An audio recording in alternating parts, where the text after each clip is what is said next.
बहुत शुक्रिया जनाब शमसुद्दीन साहब। मैं शुक्रगुज़ार हूँ आपकी इस मेहरबानी का कि आपने ये मौका फ़राहम किया कि हम अपने मौजू को कुछ या अपने मौक़िफ़ को बयान करने में यहाँ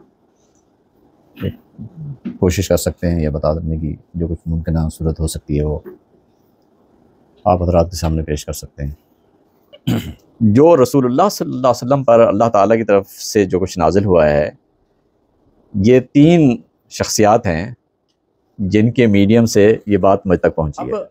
हम यहाँ से जब यहाँ पहुँचते हैं ना, तो हमारे लिए एक मसला ये पैदा होता है कि मिसाल के तौर पर ये किताबें रखी हुई हैं, एक ये कुरान मजीद रखा हुआ है, ये 5-7 किताबें हैं, 5-7 जिल्दें हैं।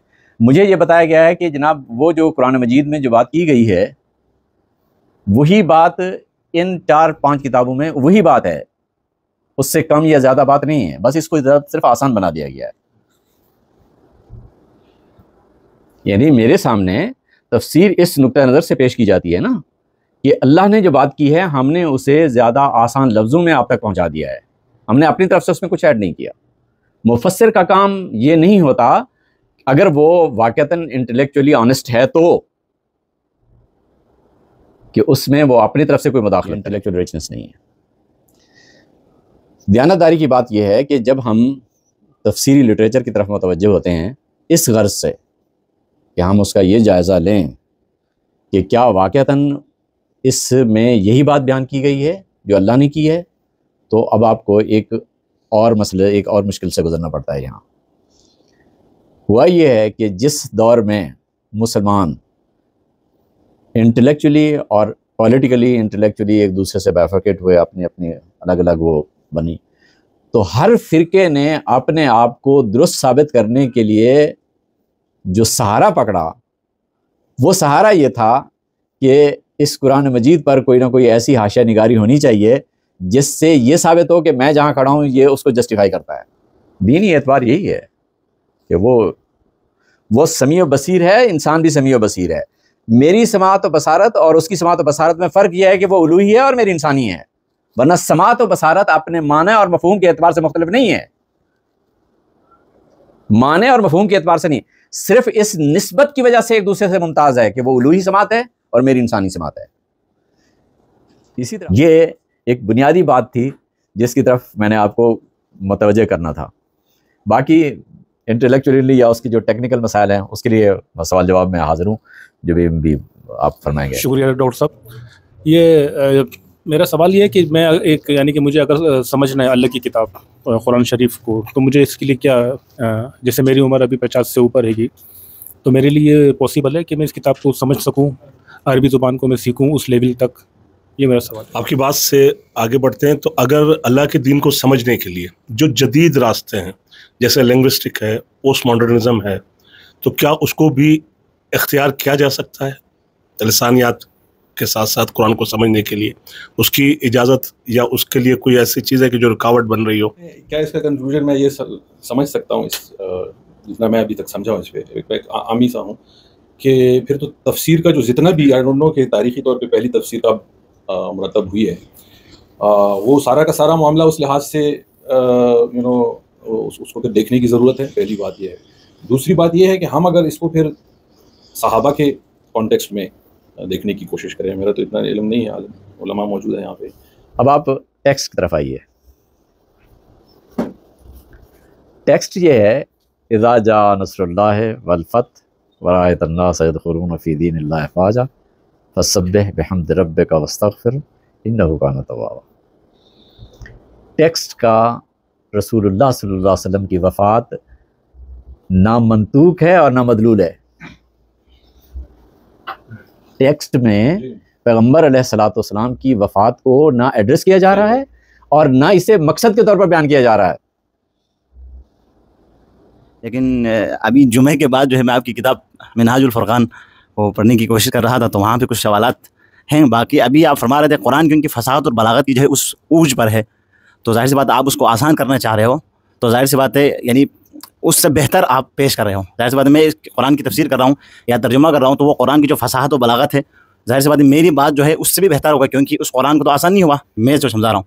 तो मुझे जहाँ तक लगता है कि ये एक निस्बी बात है, हो सकता है मुझे जो है कुरान की ज़बान व बयान पर या उसकी मिजाज से मैं आशना हूँ, तो वो मेरे लिए फ़साहत व बलागत के उस ऊज पर है, मुझे जो है उससे किसी जो है इस्काल की गुंजाइश नहीं है। लेकिन दूसरा शख्स जिसको कुरान मजीद की या अरबी ज़बान की जो है ज़बान व अदब से आशनाई नहीं है, उसकी मिजाज से आशनाई है, तो उसके लिए तो हो सकता है वो फसाद व बलागत तो मौजूयात ही नहीं रखता है। क्योंकि मुझे जाहिर बात है आशनाई है तो मैं फसाद व बलागत को समझ सकता हूँ। एक शख्स जो कुरान मजीद की ज़बान से ही आशना नहीं है या उसकी मिजाज से ही आशना नहीं है, उसके लिए फसाद व बलागत तो जाहिर सी बात है मौजूयात ही नहीं रखता है। तो जाहिर सी बात उसके लिए तो मतलब मैं कहना चाह रहा हूँ, यही निस्बी एक बात होती है कि एक शख्स के लिए वो फसाद व बलागत के ऊँच पर हो, दूसरे शख्स के लिए वो उस पर ना हो, तो उसके लिए जाहिर उसको आसान करना पड़ेगा, तर्जुमा तफसीर करना पड़ेगा। उस लिहाजा क्या फरमाएंगे? अस्सलाम वालेकुम डॉक्टर साहब, आपकी तकरीर सुनने का भी शर्फ हासिल हुआ। तो उसमें आपने जिक्र किया कि तफसीर का जो सिलसिला शुरू हुआ इस्लामी तारीख़ में, ये मुतक़द्दिमीन के माबैन जब इख्तिलाफ हुआ अक़ायद के मामलात पे और दूसरे दीगर मामलात पे, तो एक फ़िरके ने दूसरे के मुकाबले में ज़्यादातर तफसीरें इस तरीके से सिलसिला शुरू हुआ कि एक फ़िरका अपनी तफसीर लिखता था, दूसरा अपनी लिखता था। मैं आपकी बात सही समझूँ? जी। तो मेरा सवाल ये था कि आपने उसके बाद जिक्र ये किया कि जो कैरियर है कि जो बात पहुंचा रहा है अल्लाह ताला की, तो उस पर यह फ़र्ज़ है कि बेअनी ही वो उसी तरीके से पहुंचाए जिस तरीके से अल्लाह ताला ने अपनी बात कही है।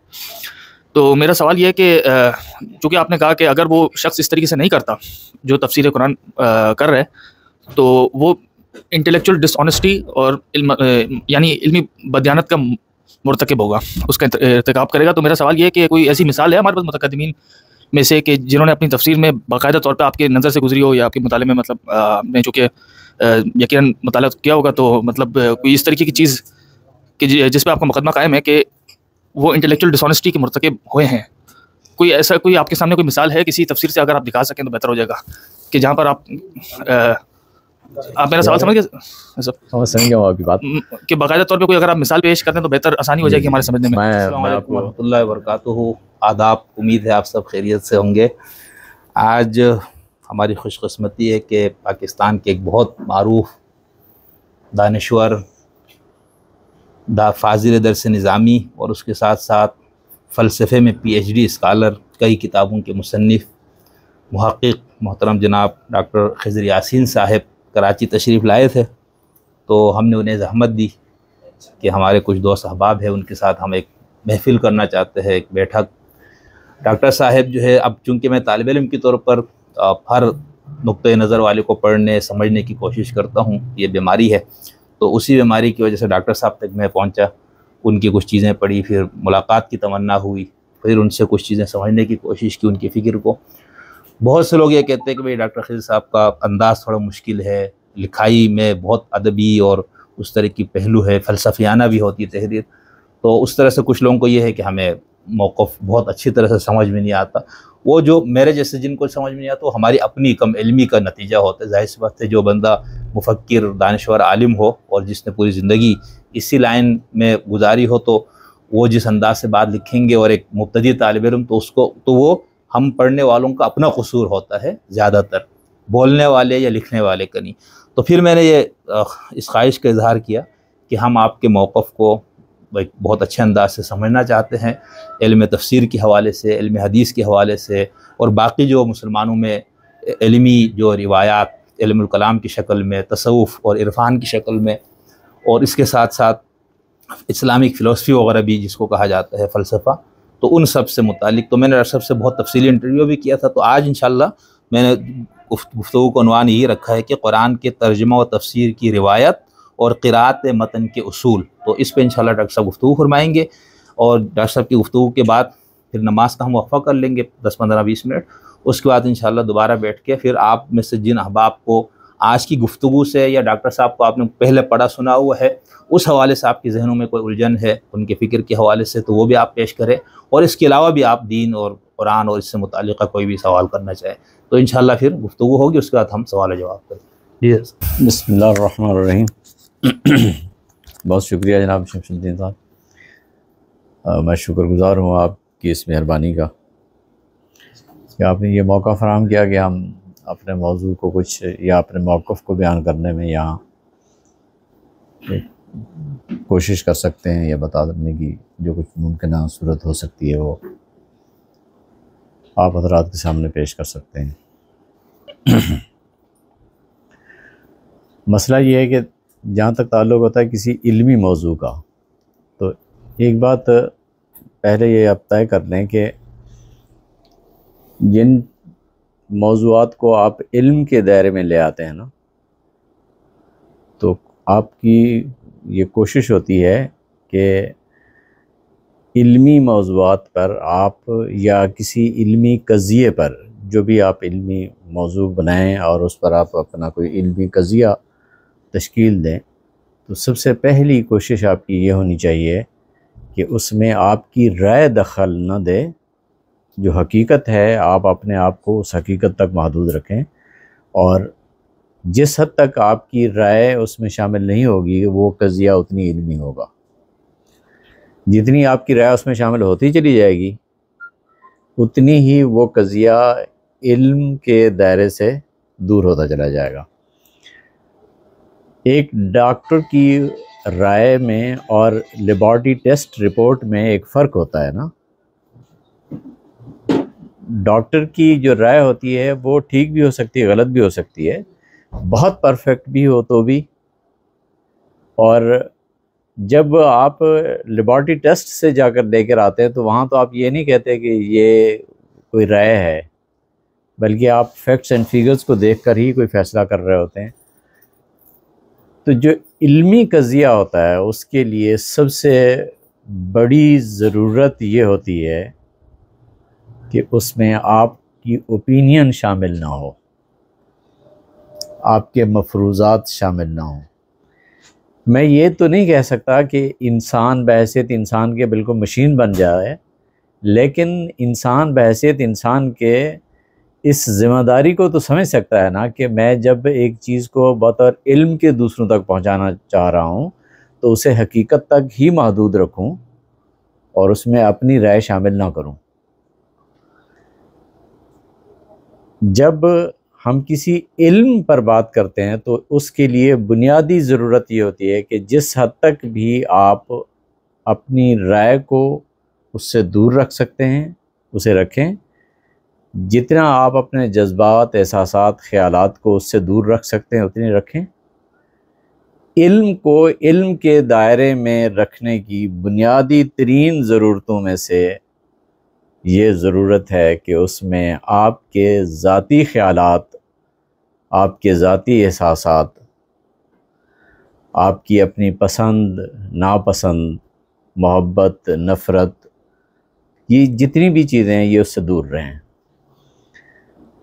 तो जब हम बहसियत इल्म के किसी चीज़ को मतलब बिलखुसूस इल्म तफसीर को देखते हैं तो इल्म तफसीर इल्म कब होता है और कब ये अपने इल्मी दायरे से निकल कर अब आपके अपने ख़यालात के दायरे में चला जाता है, आपकी अपनी आरा के दायरे में चला जाता है।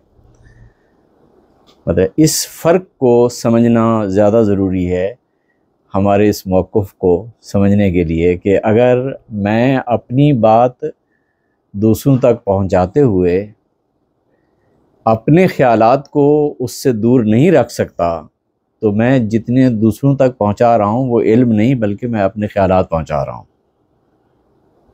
तो मुझे इसे इल्म तफसीर कहने की बजाय कुछ और नाम देना चाहिए।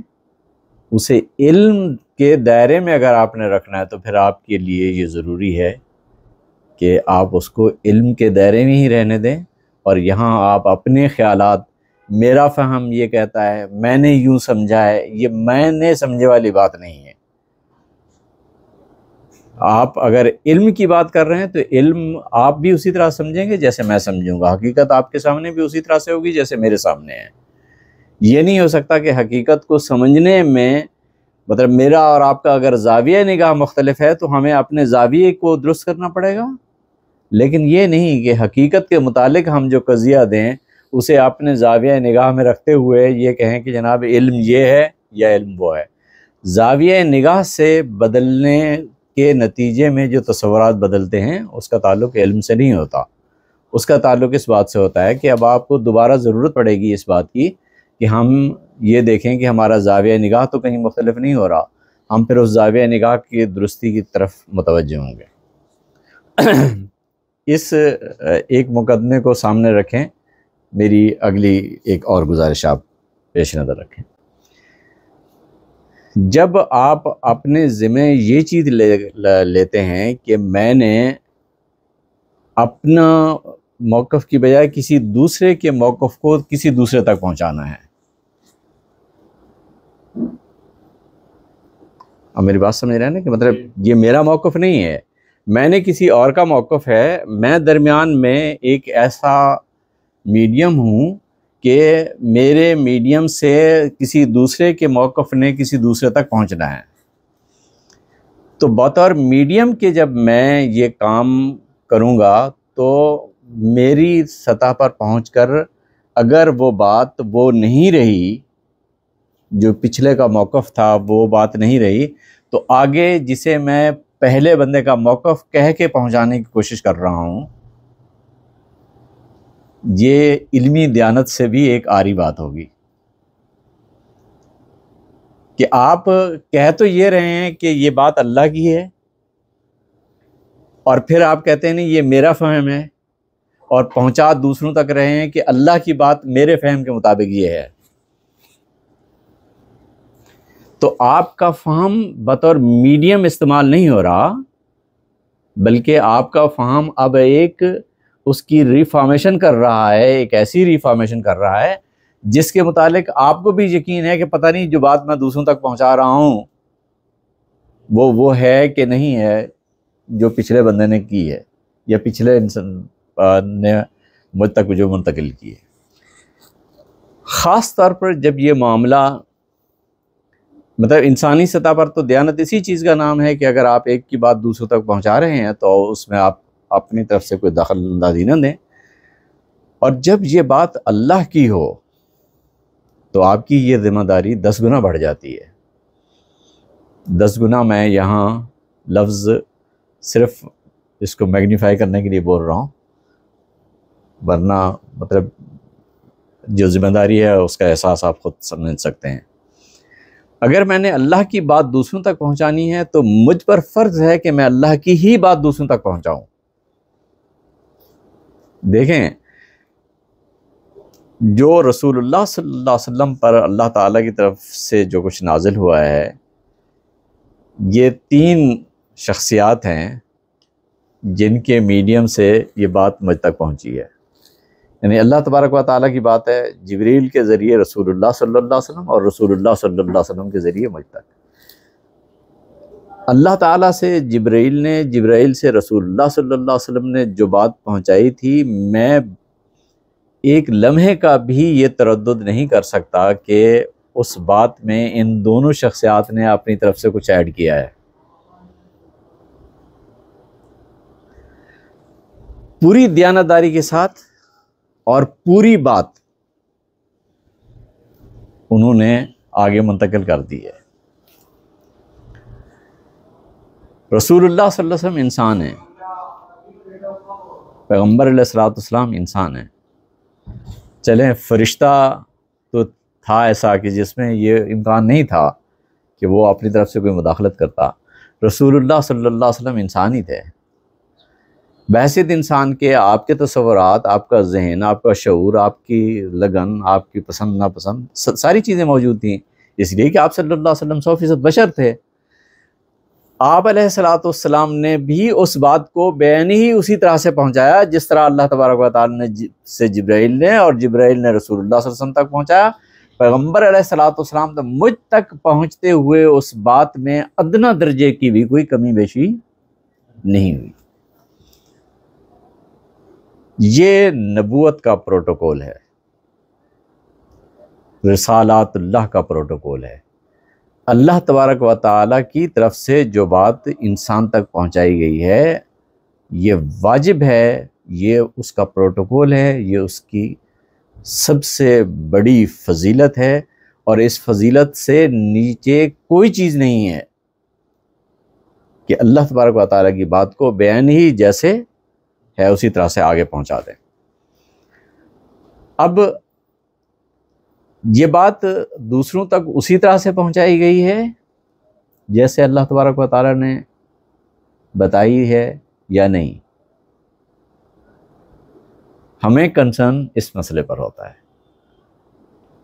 मेरी बात समझ रहे हैं कि जब एक बंदा ये जिम्मेदारी ले रहा है कि मैं अल्लाह की बात आप तक पहुंचा रहा हूं, तो फिर सबसे बड़ा सवाल ये है कि क्या वाक़तन अल्लाह की बात मुझ तक पहुंची है? मेरी जिम्मेदारी सिर्फ ये सुनकर मुतमईन हो जाने की नहीं है, यहाँ ये नबूवत का प्रोटोकॉल है कि मुझ पर उतनी ही वाजिब है ये बात कि मैं जैसे ईमान लाता हूँ, इस बात में भी मुझे यकीन होना चाहिए कि मुझ तक जो बात पहुंची है वो अल्लाह की ही बात हो। अगर मैं अल्लाह की उस बात को मतलब अपने तक पहुंचाने अपनी सतह तक आ जाने के नतीजे में मुझे कोई ये तरद्दुद नहीं होता कि मैं उसके बारे में तहकीक करूं कि क्या वाक़तन अल्लाह ने ये बात की है या नहीं की, तो मैं दर हकीकत उस पर ईमान के उस प्रोटोकॉल को पूरा नहीं कर पा रहा जो नबूवत पर ईमान लाने का प्रोटोकॉल है। एक हदीस में आता है कि एक बंदा आता है रसूलुल्लाह सल्लल्लाहु अलैहि वसल्लम के पास और वो आके पूछता है कि या रसूलल्लाह, मैं मोहम्मद सल्लल्लाहु अलैहि वसल्लम, आपका एक बंदा हमारी तरफ आया है और उसने बताया है कि आप कहते हैं आप अल्लाह के रसूल हैं, ये बात ठीक है? आप सल्लल्लाहु अलैहि वसल्लम फरमाया ठीक है। तो आगे उसका सवाल सुने। वो कहता है वो ज़ात जिसने ज़मीन बनाया, आसमान बनाया, पहाड़ बनाया, दरख्त बनाए, उसी ज़ात ने आपको अपना रसूल बनाकर भेजा है? आप सल्लल्लाहु अलैहि वसल्लम जी ठीक है। वो कहता है कि आप कहते हैं कि दिन में 5 नमाज़ें फ़र्ज़ हैं, तो ये हुक्म आपको उस ज़ात ने दिया है जिसने ज़मीन बनाई है, जिसने आसमान बनाया है, उसी ज़ात ने आपको ये हुक्म दिया है? आपने फरमाया जी।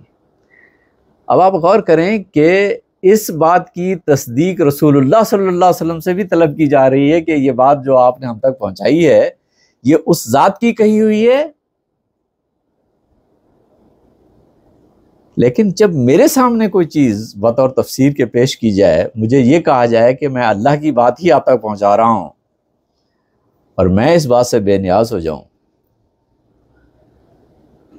कि इस बात की तस्दीक करूं कि जो बात मुझ तक पहुंचाई जा रही है वो अल्लाह की है या नहीं है, तो मैं नबूवत के उस प्रोटोकॉल का वाक़तन ख्याल रख रहा हूं जो नबूवत की अपनी हस्ती का, उसके वजूद का जवाज़ है। ये एक बहुत बुनियादी बात है। मैं टेक्निकलिटीज़ में ज़्यादा इसलिए नहीं पढ़ना चाह रहा कि वो जितनी भी लिंग्विस्टिक्स के मसाइल हैं वो अगर आप सवाल करेंगे तो मैं ज़रूर इंशाअल्लाह उसके लिए अर्ज़ कर दूँगा, लेकिन मैं आपको वो बात अर्ज़ करना चाह रहा हूँ जो सबसे बड़ी ज़रूरत है मेरी ईमानी सतह पर, कि मैं अगर रसूलुल्लाह सल्लल्लाहु अलैहि वसल्लम पर ईमान ले आया हूँ तो मुझ पर यह वाजिब है कि जो बात मुझ तक अल्लाह के रसूल सल्लल्लाहु अलैहि वसल्लम के ज़रिए पहुँची है वो वाक़तन वही बात मुझ तक पहुँची है या नहीं पहुँची, इसे जानना, इसे मानना मुझ पर वाजिब है। अगर मैं इससे ख़ुद को बेनियाज बना लेता हूँ, बेनियाज कर लेता हूँ, तो मैं वाक़तन नबूवत के साथ वो वफ़ादारी जो मतलूब है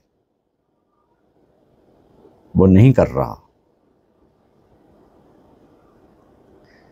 पैगम्बर अलैहिस्सलातु वस्सलाम पर जो कुछ अल्लाह तबारक व तआला की तरफ से नाजिल हुआ है, आप अलैहिस्सलातु वस्सलाम पर वाजिब है उस पर ईमान ले आएँ कि ये अल्लाह की तरफ से है। सबसे पहला वाजिब हो वो रसूलुल्लाह सल्लल्लाहु अलैहि वसल्लम है। मुझ पर रसूलुल्लाह सल्लल्लाहु अलैहि वसल्लम के ज़रिए वाजिब होता है, यानी आप सल्लल्लाहु अलैहि वसल्लम के मीडियम से वाजिब होता है। मैं आप अलैहिस्सलातु वस्सलाम की इताअत व इत्तिबा में मोमिन हूँ, उसके सबसे पहले मोमिन ख़ुद रसूलुल्लाह सल्लल्लाहु अलैहि वसल्लम है। तो जिस बात के लिए रसूलुल्लाह सल्लल्लाहु अलैहि वसल्लम पर, जिस बात पर ईमान ले आना रसूलुल्लाह सल्लल्लाहु अलैहि वसल्लम पर वाजिब ना हो, एक बात तो कंफर्म होगी ना कि वो अल्लाह की तरफ से नहीं होगी। इसके लिए पहली शर्त ये है कि रसूलुल्लाह सल्लल्लाहु अलैहि वसल्लम पर वाजिब हो। आप सल्लल्लाहु अलैहि वसल्लम पर वाजिब है तो मुझ पर उस पर ईमान लाना वाजिब है, आप सल्लल्लाहु अलैहि वसल्लम पर उस पर ईमान लाना वाजिब नहीं तो मुझ पर वाजिब नहीं है। इसलिए कि मेरी हैसियत आप सल्लल्लाहु अलैहि वसल्लम के पीछे मुक्तदी की है। मैं आप सल्लल्लाहु अलैहि वसल्लम की मुक्तदी की हैसियत, मैं आप सल्लल्लाहु अलैहि वसल्लम से पहले सजदे में नहीं जा सकता, मैं आप अलैहिस्सलाम से 2 कदम आगे नहीं बढ़ सकता।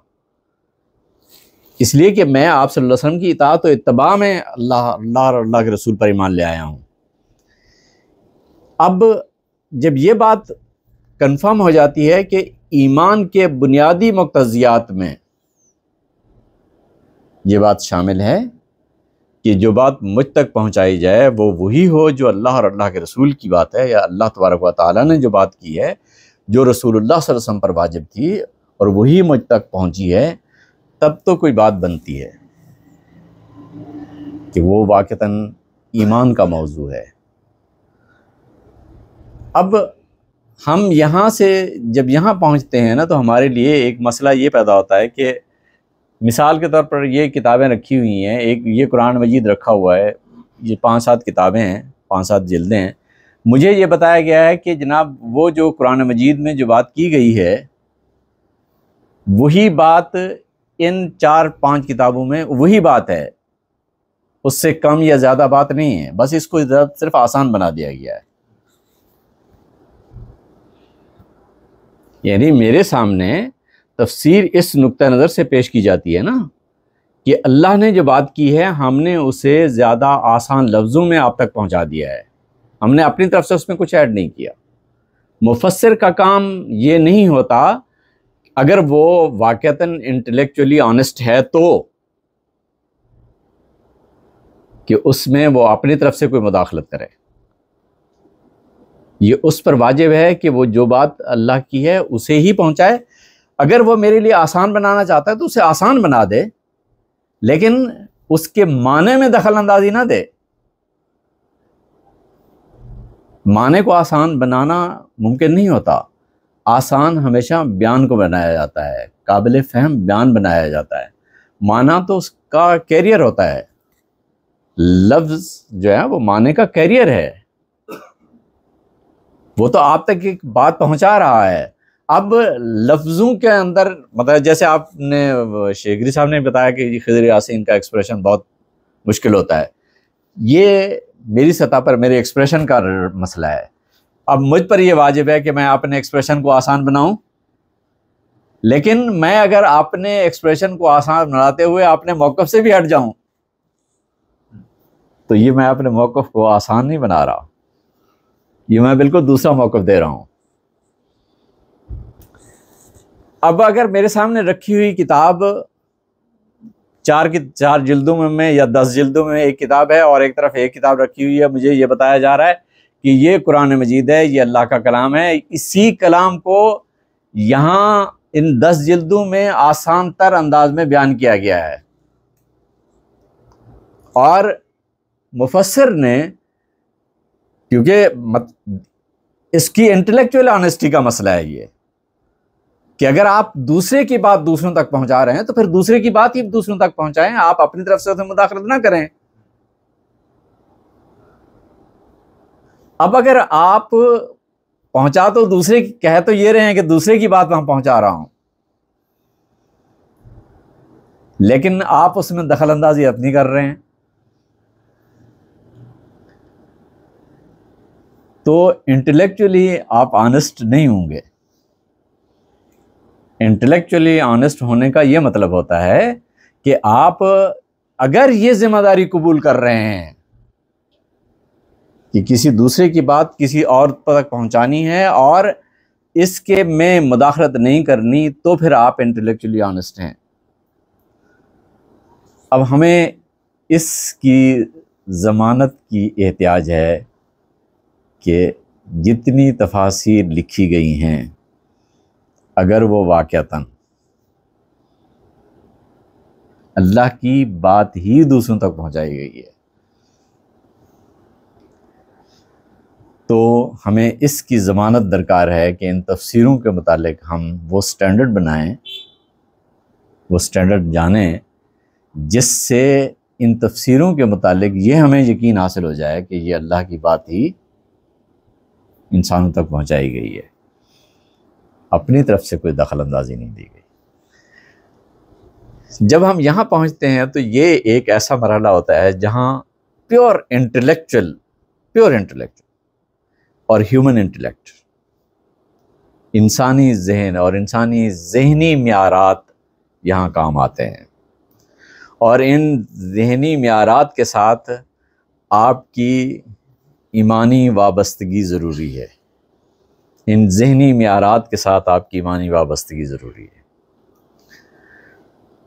इसकी पहली ज़रूरत क्या है? नंबर 1 कि जिस बात को आप आसान बनाना चाह रहे हैं वो वाक़तन इस काबिल हो कि उसे आसान बनाया जा सकता हो।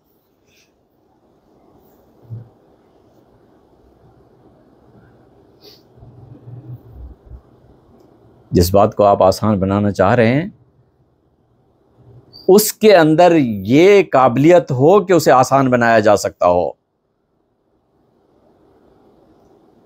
अगर वो खुद इतना ही आसान है कि उसे मज़ीद आसान बनाना मुमकिन नहीं है तो आप फिर इंटेलेक्चुअली ऑनेस्ट नहीं हैं। अगर आप ऐसी बात को आसान बनाने की कोशिश कर रहे हैं जो बिज़ात आसान है, इसके बावजूद भी आप बज़िद हैं कि नहीं इसे आसान बनाना है। एक दूसरी बात यह कि आप इस हद तक उसके मतलब उस बात को इस हद तक इब्लाग करें कि आपकी बात में और पहले जिसका पैगाम आप पहुंचाना चाह रहे हैं, आपकी बात और इन दोनों में माना इक्वली कंटेंड हो जाए।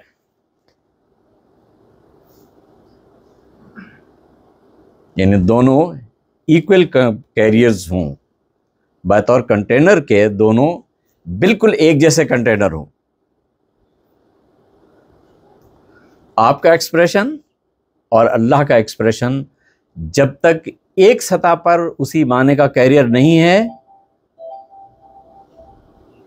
तब तक आप उस इंटेलेक्चुअल ऑनेस्टी को क्वालिफाई नहीं करेंगे जिसकी यहां ज़रूरत है। और आखिरी बात यह है कि अगर आपकी बात वाक़तन वही है जो कहने वाले ने की है और जिसे आप दूसरों तक पहुंचाने की जिम्मेदारी अपने सर ले रहे हैं, अगर आप वाक़तन वही बात पहुंचा रहे हैं तो फिर आपकी बात का इनकार भी उतना ही बड़ा कुफ्र होना चाहिए जितनी बड़ा कुफ्र खुद उस एक्चुअल टेक्स्ट को निगेट करने का हो। यानी आपकी बात का इनकार भी कुरान मजीद का इनकार मुतस्सवर होना चाहिए। अगर ये शरायत आप पूरी नहीं कर पा रहे, इसके बावजूद भी आप बज़िद हैं कि हम दूसरों की बात दूसरों तक पहुंचाने में सिर्फ मीडियम का, सिर्फ कैरियर्स का किरदार अदा कर रहे हैं, तो साहब मुझे सख्त इख्तलाफ है इस बात से। मुझे ये बात हज़म नहीं होती। मुझे, जब मैं मुझे का लफ्ज़ बोलता हूँ तो उसे ज़हन में रखिए, मेरा मतलब इंसान है। वैसे तो इंसान, एक नॉर्मल इंसान की सतह पर ये बात काबिल कबूल नज़र नहीं आती कि आप ज़िम्मेदारी तो कबूल कर रहे हैं लेकिन उस ज़िम्मेदारी को कबूल करने की जो प्री रिक्विजिट्स हैं उन्हें आप क्वालिफाई नहीं कर पा रहे, इसके बावजूद भी आप बज़िद हैं। सिर्फ बज़िद नहीं, इसे आप अपनी इंटेलेक्चुअल रिचनेस समझते हैं। आप अपनी बात में तफसीर करते वक्त कुरान मजीद से जितना दूर ले जा सकते हैं आप ले जाएं और आप समझते हैं कि आप ये कोई इंटेलेक्चुअल रिचनेस है, तो ये इंटेलेक्चुअल रिचनेस नहीं है। आप अपनी बात को दूसरों तक, मतलब जो बात अल्लाह तबारक व तआला ने की है दूसरों तक अगर आप पहुंचा रहे हैं तो आपके ख्याल में ये कोई इंटेलेक्चुअल रिचनेस है, तो मुझे ये कबूल नहीं है, ये इंटेलेक्चुअल रिचनेस नहीं है। दयानतदारी की बात यह है कि जब हम तफसीरी लिटरेचर की तरफ मुतवज्जह होते हैं इस गर्ज से कि हम उसका ये जायज़ा लें कि क्या वाक़तन इसमें यही बात बयान की गई है जो अल्लाह ने की है, तो अब आपको एक और मुश्किल से गुज़रना पड़ता है। यहाँ हुआ ये है कि जिस दौर में मुसलमान इंटेलेक्चुअली और पॉलिटिकली इंटेलेक्चुअली एक दूसरे से बाइफरकेट हुए, अपनी अपनी अलग अलग वो बनी, तो हर फ़िरके ने अपने आप को दुरुस्त साबित करने के लिए जो सहारा पकड़ा, वो सहारा ये था कि इस कुरान मजीद पर कोई ना कोई ऐसी हाशिया निगारी होनी चाहिए जिससे ये साबित हो कि मैं जहाँ खड़ा हूँ ये उसको जस्टिफाई करता है।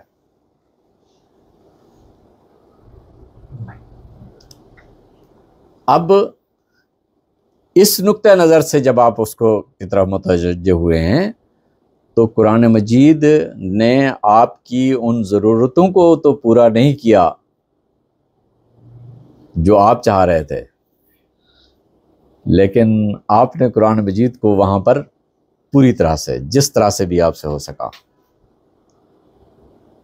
उसको आपने कुरान मजीद को अपनी ज़रूरत के तहत मोल्ड किया और उसी सिमत ले गए जिस तरफ आप जाना चाहते थे।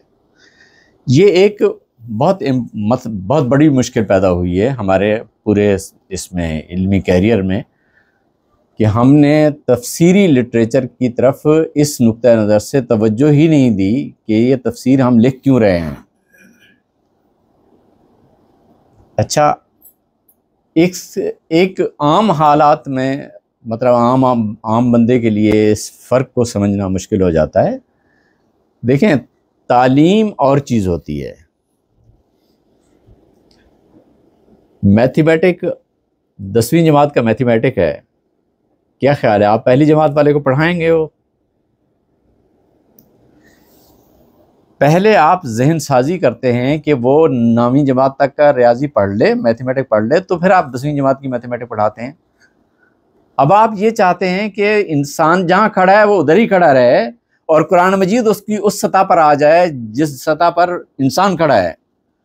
तो आपने कुरान मजीद को रिड्यूस करना शुरू किया, बजाय इसके कि तालीम देते, लोग पढ़ते, लोगों की समझ बढ़ती आगे और लोग इस चीज़ को अगले मरहले में जाकर खुद समझने की हालत पैदा करते। आपने ये नहीं किया। आपने कहा कि कुदरत का निज़ाम ही ये है कि इंसान की ज़हनी सतह बुलंद करनी ही नहीं है, उसे जहाँ खड़ा है उसे उधर छोड़ दो। अब आपकी ज़िम्मेदारी यह है कि कुरान मजीद को आसान करो। कुरान मजीद को आसान करते वक्त हमने बिल्कुल ये नहीं सोचा कि ये आसान करने वाली चीज़ है भी कि नहीं। और मज़ीद अगर मैं आपको इसकी तरफ, बात अगरचे टेक्निकल है लेकिन ज़रूरी है यहाँ पर आपको अर्ज़ करना। देखें, उलूही कलाम जिसे कहते हैं, जब अल्लाह की तरफ किसी चीज़ की तरफ की निस्बत हो जाती है ना, तो उसकी माहियत बदल जाती है। सुनना, समात मेरी भी है, समात सुनता अल्लाह भी है। अल्लाह की समात और मेरी समात में फ़र्क है। और ये फ़र्क क्या है? वो उलूही समात है, मेरी इंसानी समात है। उलूहियत और इंसानियत एक दूसरे से छोटे बड़े नहीं है। ये नहीं कि इंसान छोटा अल्लाह है और अल्लाह बड़ा इंसान है, ये फ़र्क नहीं है। मदारिज का फ़र्क नहीं है, ये माहियत का फ़र्क है कि अल्लाह तबारक व तआला उलूहियत माहियत के एतबार से ही मुख्तलिफ है। इंसानियत माहियत के एतबार से ही मुख्तलिफ है। इन दोनों के दरमियान कंट्राडिक्शन है, यानी अगर खुदा है तो इंसान नहीं है, इंसान है तो खुदा नहीं है।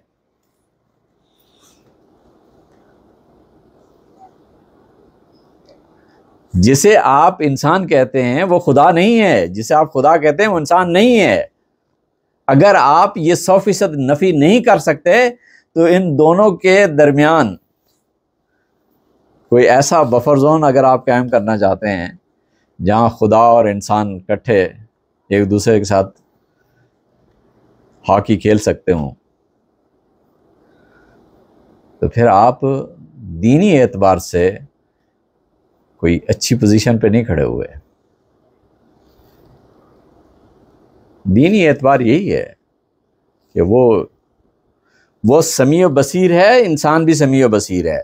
मेरी समाअत और बसारत और उसकी समाअत और बसारत में फ़र्क यह है कि वो उलूही है और मेरी इंसानी है, वरना समाअत और बसारत अपने माने और मफहूम के एतबार से मुख्तलिफ नहीं है। माने और मफहूम के एतबार से नहीं, सिर्फ इस निस्बत की वजह से एक दूसरे से मुमताज़ है कि वो उलूही समाअत है और मेरी इंसानी समाअत है। इसी तरह से जिन लफ्ज़ों में अल्लाह तबारक व तआला ने बात फरमाई है, जिन लफ्ज़ों में अल्लाह ताला ने बात की, इंसान लाख कोशिश कर ले उन लफ्ज़ों का बदल या नेमल बदल तो बहुत दूर की बात है, बदल भी नहीं फराहम कर सकता। आप ये समझ रहे हैं कि ये इंसानी ज़बान है, ज़बान तो इंसानी ही है, लेकिन वो उलूही कलाम है। जब आप उलूही कलाम को इंसानी कलाम में बदलते हैं तो ये एक बहुत बड़ी मुश्किल पैदा कर देती है, और ये ईमानी सतह की मुश्किल है। आप ये समझ रहे हैं कि अगर कुरान मजीद अरबी की किताबों में से एक किताब है तो फिर आपको हक पहुंचता है, आप बेशक उसका तर्जुमा कर लें, मुझे कोई मसला नहीं है। मैं ये भी नहीं कह रहा कि उसे अरबी किताब कंसीडर करते हुए तर्जुमा नहीं हो सकता, क्या हो सकता है, सब लोगों ने किया, जितने भी गैर मुस्लिम है वो भी करते हैं। मसला ये है कि बहैसियत मुसलमान के आपके पास ये ऑप्शन है भी कि नहीं। अब आपको जो कुछ सीखना है उसकी तरफ तो आपने तवज्जो देनी नहीं,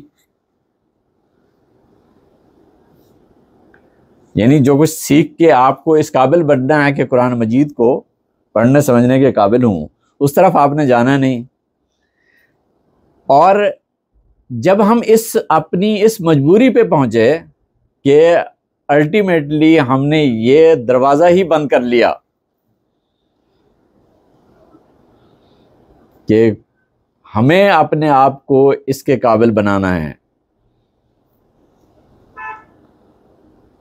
तो फिर हम इस लेवल पे आ गए कि अब कुरान मजीद को अपने काबिल बनाना है। ये एक इतनी बड़ी मुश्किल थी जिसे सिर्फ और सिर्फ ईमानी नुक्ता नज़र से देखा और समझा जा सकता है। मैं फिर आपसे गुजारिश कर रहा हूँ, अरबी की किताब समझते हुए, एक अरबी ज़बान की किताब समझते हुए, उसको अगर आप दूसरी ज़बान में मुंतकिल करते हैं तो कोई काबिल एतराज़ बात नहीं है।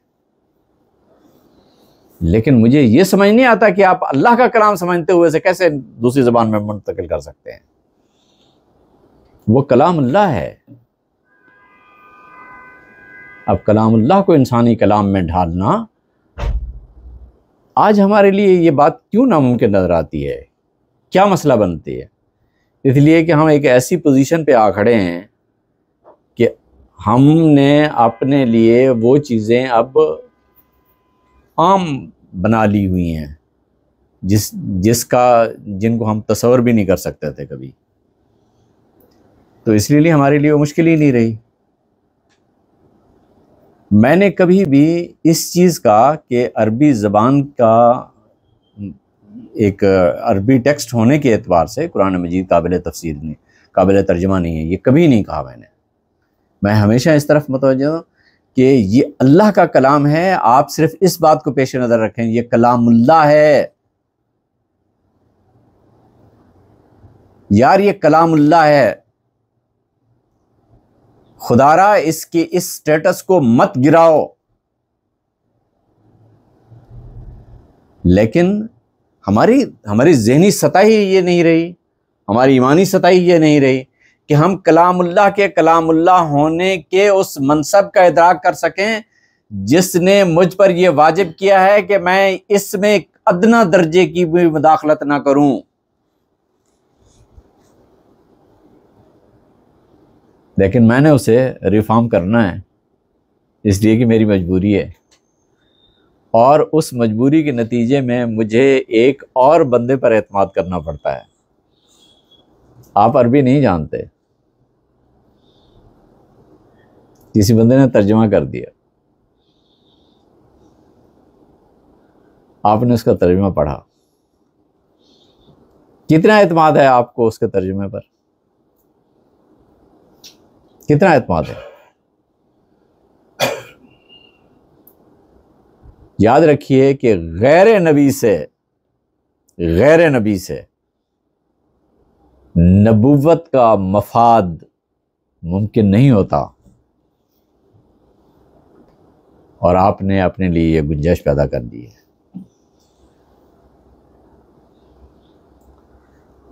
हम इसके लिए 100,000 किस्म की तौजीहात पेश कर दें,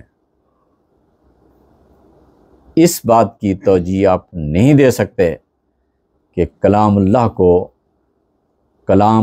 को इंसानी कलाम में बदलने का आपके पास क्या जवाज़ है। इसका आपके पास कोई जवाब नहीं है। ईमान के दायरे में खड़े होकर आप इसका कोई जवाब नहीं दे सकते। इंटेलेक्चुअली मैं आपके साथ लिंग्विस्टिक्स के पॉइंट ऑफ व्यू से बात करूं और उसके हवाले से आपको समझाऊं, बात ही मुख्तलिफ हो जाएगी। मेरा वो मसला ही नहीं है, मैं उस तरफ जाना ही नहीं चाहता। मैं आपसे सिंपल ये कह रहा हूं कि ज़बान के नुक्ता नज़र से जब आप देखते हैं कि ये उलूही कलाम है,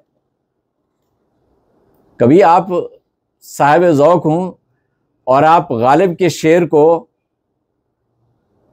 नसर में पढ़ के देखें और फिर आप कहें कि जनाब गालिब का शेर है ये, अब भी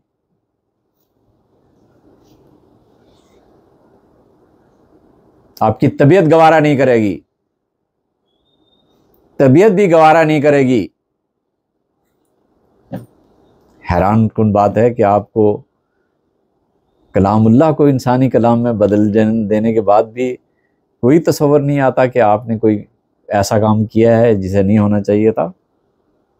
गालिब के शेर को, इकबाल के शेर को, मीर के शेर को जब आप नसर में ढाल देते हैं तो आपका ज़ौक़े लतीफ़ आपको ये गवारा नहीं होने देता कि शेर के साथ वाबस्ता जो एस्थेटिक प्लेजर था वो कायम रह सका है।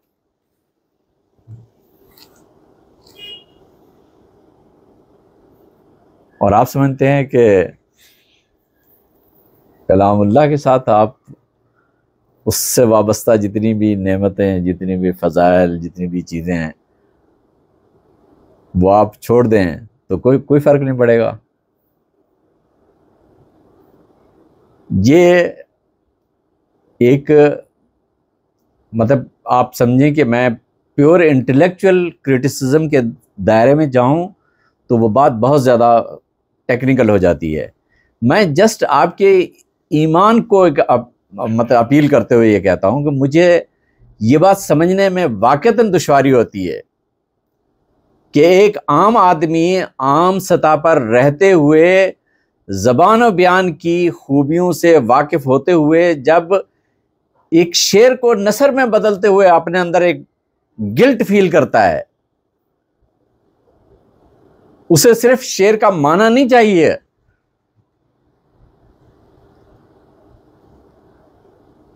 बस सिर्फ शेर का माना आ जाएगा तो क्या हो जाएगा। बाज़ औक़ात शेर का माना इतना इस हद तक फजूल होता है कि माने से कहीं ज़्यादा उसका वो एक्सप्रेशन ज़्यादा इम्पोर्टेंट होता है। गालिब का एक शेर है ना कि वो आगा ही दाम शुनीदन जिस कदर चाहे बिछाए, मुद्दा अनका है अपने आलम तकरीर का।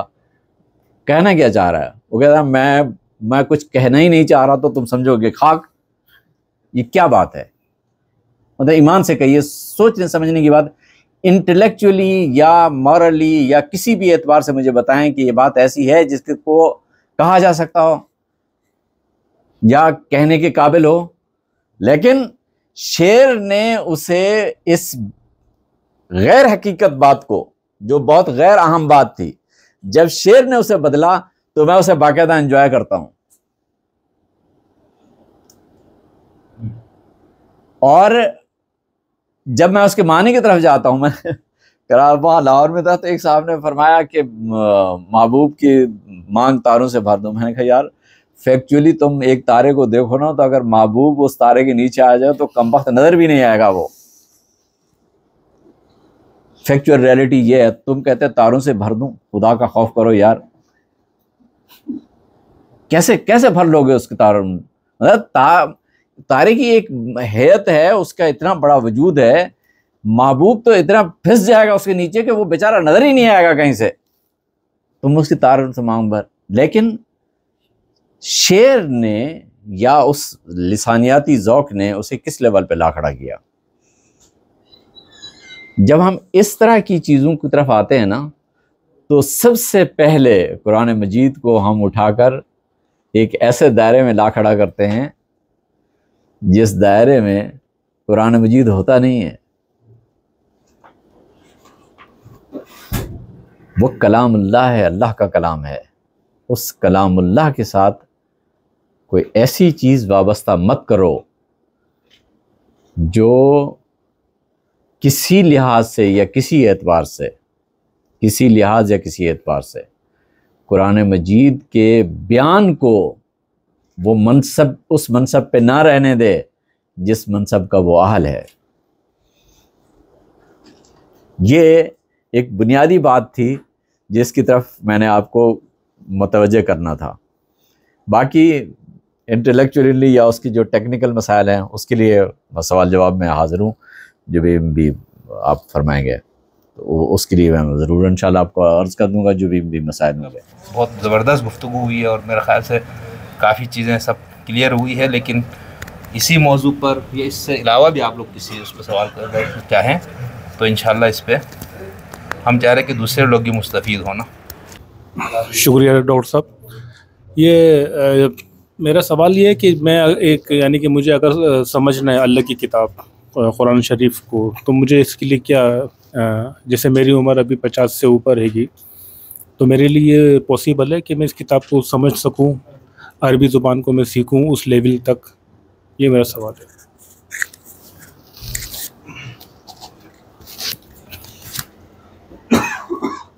देखिए, बाज़ मसाइल की नौइयत होती है इनफरादी और इनफरादी मसाइल को हल करने के लिए इनफरादी प्रोसीजर अडॉप्ट किया जाता है।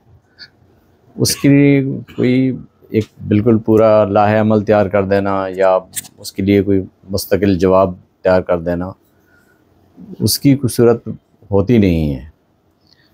ये ठीक है जैसे आप फरमा रहे हैं कि एक ख़ास उम्र पे पहुंचने के बाद इंसान के लिए के पास इसका इम्कान नहीं रहता कि वो मेहनत करे और फिर से उसे सीखे, और ये अपनी जगह पर ठीक है बात। लेकिन ये एक ऐसी सूरत हाल है जिसकी वजह से जो उसूल है उसको ज़ाया नहीं किया जा सकता। लेकिन इनफरादी सतह पर आपकी बात काबिल कबूल है कि आपका सवाल जेन्युइन है।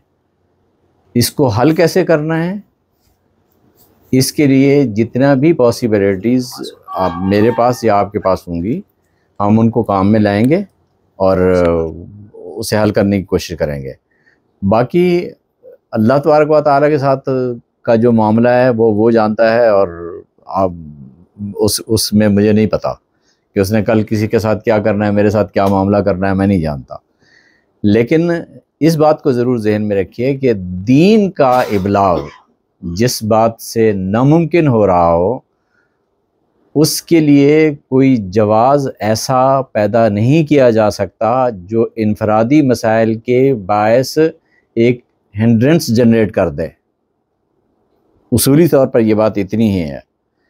आपकी बात बिल्कुल ठीक है, मतलब अब आपके लिए अगर इसका इम्कान नहीं है तो आप अल्लाह तबारक व तआला के साथ आपका मामला सिंसियरली है, अल्लाह तबारक व तआला आप पर मेहरबानी करेगा, वो जानता है और उसका काम जानता है। मुझे मसला ये दरपेश है कि दीन में किसी ऐसे अमल को जस्टिफाई करने का कोई रास्ता मैं फराहम नहीं कर सकता जिसके नतीजे में मुझे दीन में किसी ऐसे बंदे की मुदाखलत का रास्ता खोलने का मौका मिले जो अल्टीमेटली लोगों को दीन की तरफ राग़िब होने से रोक दे। मेरी बात समझ रहे हैं ना? मतलब मैं आपके सवाल को ये नहीं कह रहा कि आपके सवाल के सिलसिले में मुझे ये लग रहा है कि आपके सवाल के नतीजे में अगला मरहला क्या होना है। जितने भी लोग हैं सारे के सारे मुख्तलिफ सतह पर मौजूद हैं, उम्र के मुख्तलिफ स्टेज पे मौजूद हैं। आज एक बंदा अंधा इस काबिल नहीं रहा, या फॉर दैट मैटर इब्तदा में कुछ लोग ऐसे होते हैं जो सीखने समझने की सलाहियत नहीं रखते। तो क्या इस वजह से कोई उसूल, कोई तयशुदा नाम ख़त्म हो सकता है या किया जा सकता है? कभी नहीं। हिंदुस्तान में 1857 के बाद अंग्रेज़ी यहाँ नाफिज की गई। उस वक्त अंग्रेज़ी जानने वाला कोई भी नहीं था, और 1900 तक आते आते, यानी 20वीं सदी तक आते आते आपके पास इतने बड़े बड़े लोग पैदा हो गए थे अंग्रेज़ी के, जिसकी कोई इंतहा नहीं थी। अच्छा, एक फातेह कौम की हैसियत से अंग्रेज़ी ने कभी ये सोचा था कि यार ये 50 साल का है, ये 10 साल का है, ये 12 साल का है, ये सीख सकता है, ये नहीं सीख सकता? क्यों? वजह क्या होती है कि जब आप अपने बारे में क्लियर होते हैं कि मैं जिस पोजीशन पे खड़ा हूँ ये ठीक है, तो आप फिर उसके लिए जद्दोजहद करते हैं, और पैदा होने वाली किसी ऐसी रुकावट को जो अल्टीमेटली आपके रास्ते में रुकावट बन जाए, उसको आप कभी जस्टिफाई नहीं करते। मुझे ये लगता है कि इस तरह के सवाल ने अल्टीमेटली जाके जिस चीज़ को रुकावट पैदा करनी होती है वो ये है कि मुसलमानों के लिए अल्लाह के दीन को सीखने के जितने भी रास्ते हैं वो भी बंद हो जाएं। ये दुरुस्त नहीं है।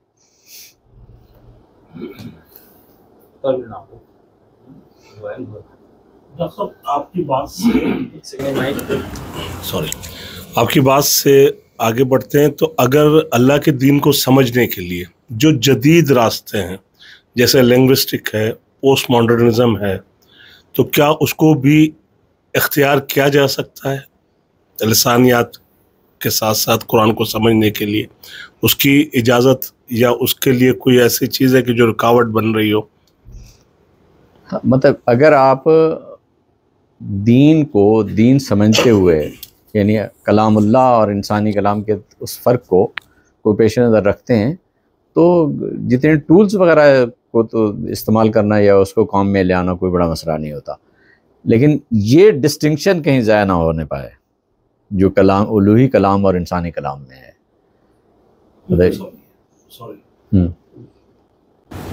जब हम पोस्ट मॉडर्निज्म में जाएंगे तो फिर दायरा बहुत जो है वो छोटा हो जाएगा, आलमगीरियत नहीं रहेगी। पोस्ट मॉडर्निज्म के अंदर उस समाज के लिए या उस फ़र्द के लिए, उस एरिया के लिए हम उसको समझेंगे लिसानियात के साथ, लगत के साथ पोस्ट मॉडर्निज्म में, तो उसमें तो कोई हर्ज नहीं वाक़ होगा। जी, मैं अब आपके सवाल की नौयत तो ज़रा थोड़ी मुख्तलिफ हो गई है, तो मैं आपको अर्ज़ करता हूँ।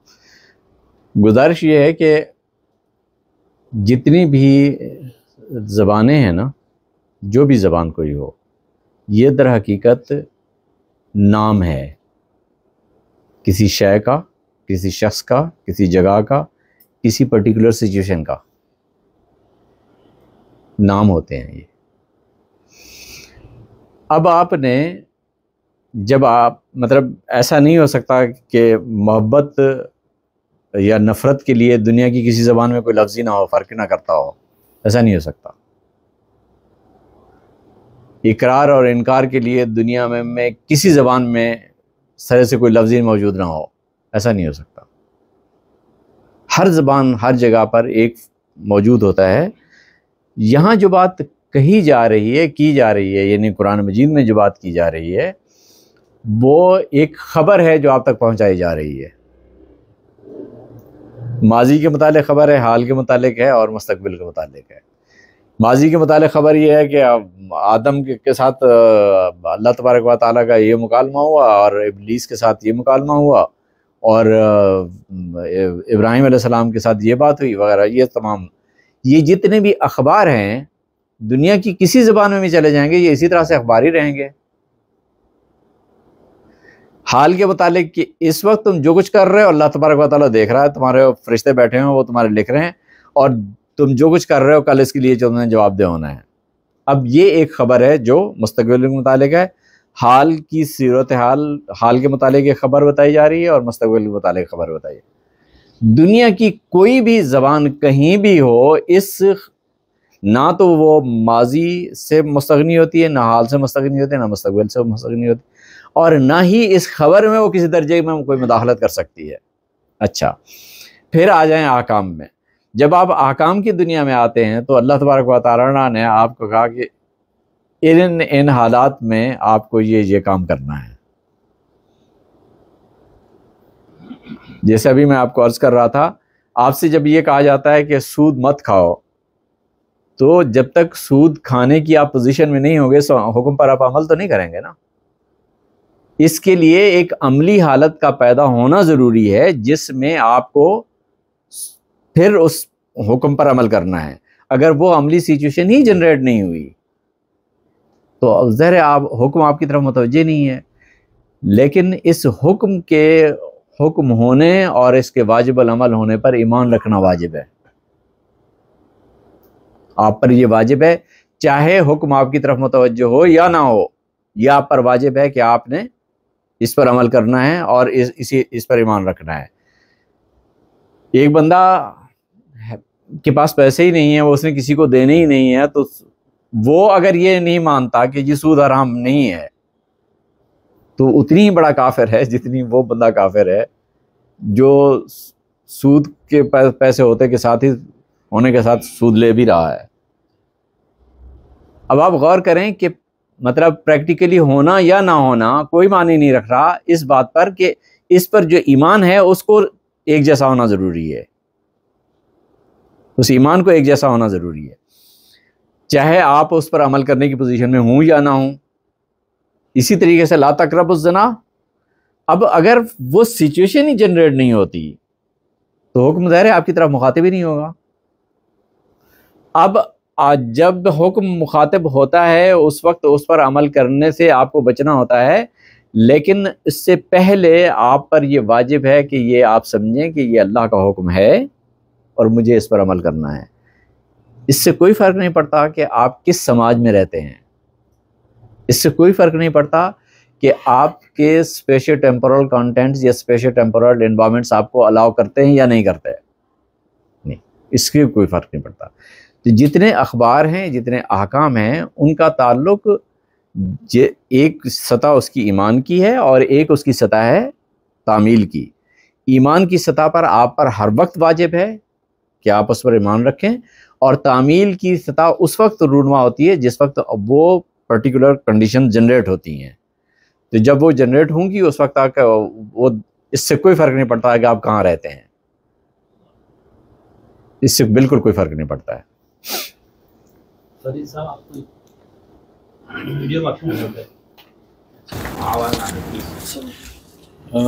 इसमें जो आपने बात की ना कि इसको आसान करने वाली बात जो अपने उसमें की, तो अब आसान जो है वो ज़ाहिर बात है कि एक तो है टेक्स्ट, वो तो उस पर तो किसी को कोई यानी कि there is no difference of opinion कि भाई टेक्स्ट हमारे पास सेफ़ है अल्हम्दुलिल्लाह हमारी किताब का। अब जब आप आसान करते हैं तो ज़ाहिर बात है इसका मतलब ये है कि आप उसको चाहे अरबी में ही आसान करें, जी ये भी किया जा सकता है, पहली बात है।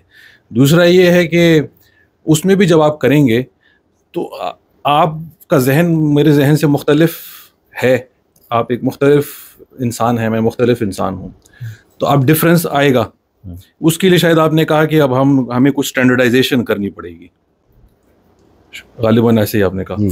तो अब वो आपके ख्याल में, आपका चूँकि एक स्पेशलाइज्ड एरिया लगता है, आपके ख्याल में जो इल्म तफसीर है तारीख़ी तौर पे, उसमें कितना काम जो है आपकी अपनी असेसमेंट के मुताबिक वो आपको यानी प्रॉब्लमेटिक लगता है, ठीक है। और इसको आप देख लीजिएगा कि इसको कितनी आपने तशहीर करनी है। थोड़ा सा एक और प्रैक्टिकल क्वेश्चन भी मेरे जहन में आ रहा है, वो ये है कि 2-3 ऐसी तफासिर जो आपको ख़तरनाक लगती हैं उससे भी हमें वो कर दें आगाह फरमाएं ताकि लोगों का फ़ायदा हो सके। पहली बात यह है कि मैंने आपसे ये गुजारिश की है कि आप अगर ये जिम्मेदारी कबूल कर रहे हैं कि किसी और की बात किसी दूसरे तक पहुंचानी है, तो इस दरमियान में मैं खड़ा हूं या आप खड़े हैं या कोई भी खड़ा है, वो किस बंदा कौन बंदा है, क्या जहनियत रखता है, क्या नहीं रखता, इससे कोई फ़र्क नहीं पड़ता। मैं एक ज़िम्मेदारी ले रहा हूं, आप एक ज़िम्मेदारी ले रहे हैं कि मैंने दूसरे की बात दूसरे तक पहुंचानी है। लेकिन हम मीनिंग की बात करें ना, जी जी, अल्फाज की तुम्हें तो कोई किसी को कोई देयर इज नो डिफरेंस। हाँ, अल्फाज उसी मीनिंग की मतलब तो मीनिंग करेगा, मीनिंग करेगा। आप डिफरेंट हो सकते हैं, एक ही चीज की मीनिंग डिफरेंट ले, मैं डिफरेंट लूं। नहीं, यही तो आपको अर्ज कर रहा हूँ अच्छा। कि डिफरेंट तब लेना है जब मैंने किसी दूसरे की बात दूसरे तक नहीं पहुंचानी। अगर मैंने एक की बात दूसरे की बात दूसरे तक पहुंचानी है तो मुझ पर यह वाजिब है कि मैं अपने आप को उतनी हद तक महदूद रखूं कि वो दूसरे की ही बात रहे।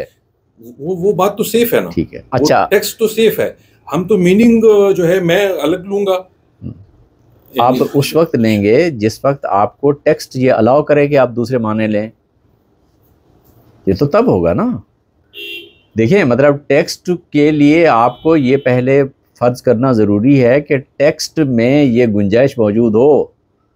ठीक, ये बात सही कि टेक्स्ट के अंदर ये इस गुंजाइश का होना ज़रूरी है पहले, कि वो अपने आप को आसान बनाने को अलाउ करे आपको। एक दूसरा ये कि टेक्स्ट के अंदर ये गुंजाइश मौजूद हो कि उसके बहुत सारे माने किए जा सकते हों। सही, बिल्कुल।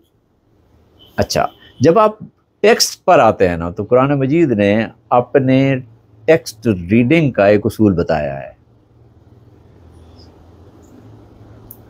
उसने कहा है यहाँ 2 तरह की आयत हैं, कुरान मजीद में 2 तरह की आयत हैं। ये टेक्स्ट रीडिंग के प्रिंसिपल हैं। आयात महकमात हैं, हुन्ना उम्मुल किताब, वो असल बात है, रहना तुमने उधर ही है, उम्मुल किताब हैं वो।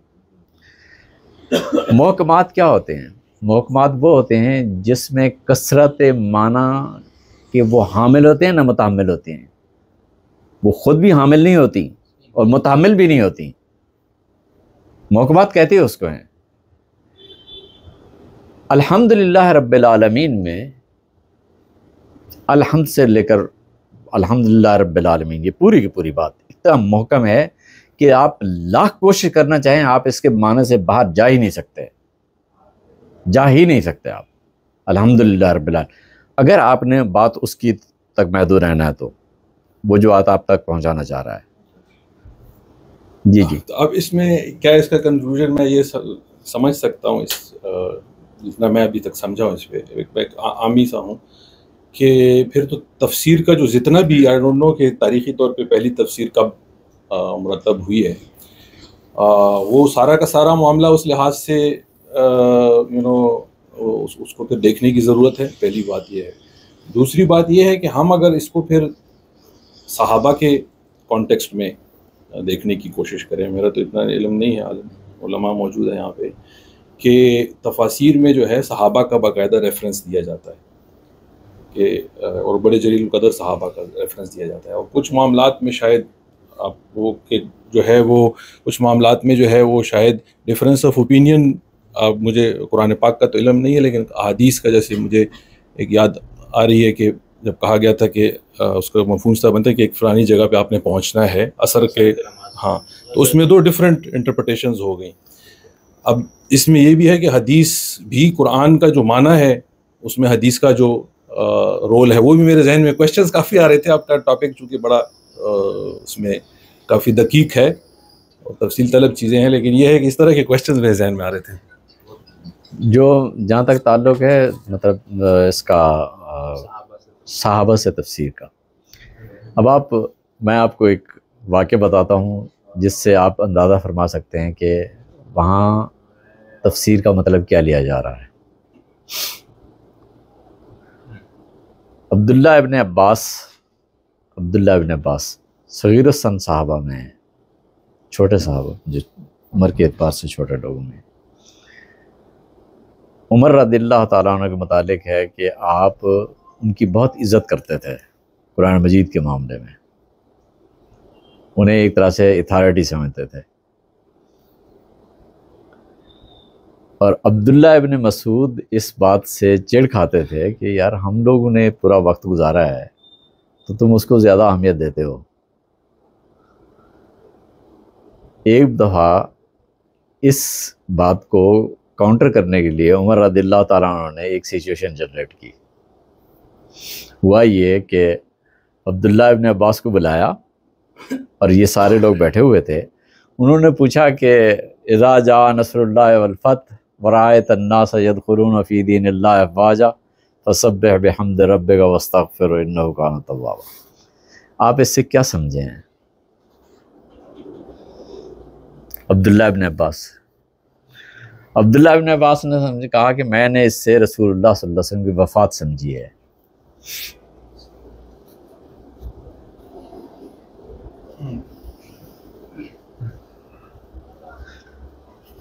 अब आप टेक्स्ट की तरफ आइए। टेक्स्ट ये है इज़ा जा नस्रुल्लाहि वल फतह वरायत अन्नास यदखुलून फ़ी दीनिल्लाहि अफ़वाजा फसब्बिह बिहम्दि रब्बिका वस्तग़फिरहु इन्नहु कान तव्वाबा।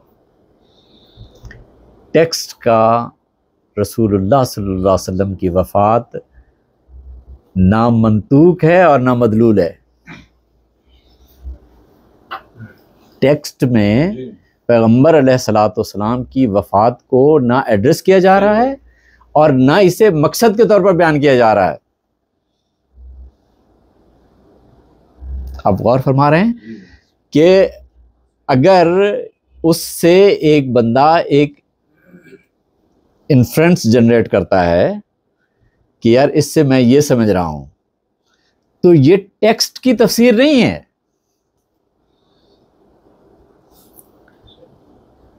तफसीर जिसे कहा जाता है जब वो मतन से मुताल्लिक होती है तो वो मतन के मंतूक और मदलूल के साथ रिलेटेड होती है। रसूलुल्लाह सल्लल्लाहु अलैहि वसल्लम की वफ़ात इस आयत में ना मंतूक है ना मदलूल है।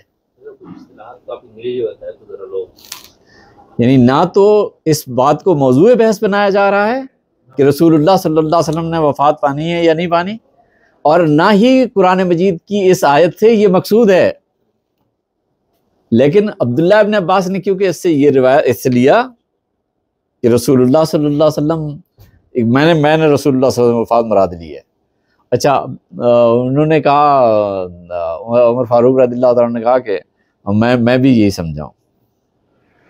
मैंने एक साहब से जब ये गुजारिश की, मैंने कहा कुरान मजीद का ये ना मंतूक है ना मदलूल है, तो वो देवबंदी आलम थे ख़ास से बड़े, तो उन्होंने कहा आपकी बात बिल्कुल दुरुस्त है, 100% ठीक है कि पैगम्बर अलैहिस्सलातु वस्सलाम की वफ़ात यहाँ ना मंतूक है और ना मदलूल है। एक दूसरे साहब को मैंने कहा वो भी देवबंदी थे, तुम उमर से भी बड़े हो। अब मेरे पास इस सवाल का तो कोई जवाब नहीं ना। तो जब आप तफसीर की बात करते हैं, किसी चीज़ को इंटरप्रेट बात करते हैं, तो आपको ये देखना है कि आपने उसे बतौर मुकदमे के इस्तेमाल किया है कोई और नतीजा हासिल करने के लिए जिसकी तरफ मुतकल्लिम आपको मुतवज्जे नहीं करना चाह रहा, मुतवज्जे नहीं करना चाह रहा। अब यहाँ एक चीज़ को मतलब ज़हन में रखिए कि जब एक ज़िंदा कलाम होती है ना मुतकल्लिम और मुखातिब के दरमियान, तो कलाम खुद मतलब एक जहन में माना पैदा हो रहा है, दूसरे जहन में वही माने जनरेट करने के लिए मुतकल्लिम अल्फाज का सहारा लेता है। अब अल्फाज दरमियान में वो बरज़ख है, उस बरज़ख को ब्रिज करने वाली चीज़ है जो इस जहन और उस जहन के दरमियान है। अगर मुतकल्लिम कादिरुल कलाम है, उसे पता है कि मेरे और मुतकल्लिम मुखातिब के दरमियान वो अल्फाज जिनसे ये कम्युनिकेशन मुमकिन होती है, वो मैं उनका इंतखाब करने में हक़ बजानिब हूँ। वो कादिरुल कलाम है वो, तो वो उन्हीं अल्फाज का इंतखाब करेगा जो मुखातिब के जहन में भी वही माने पैदा करेगा। तो एक जहन में माने का इब्दा हो रहा है, दूसरे जहन में अख़ज़ माना हो रहा है।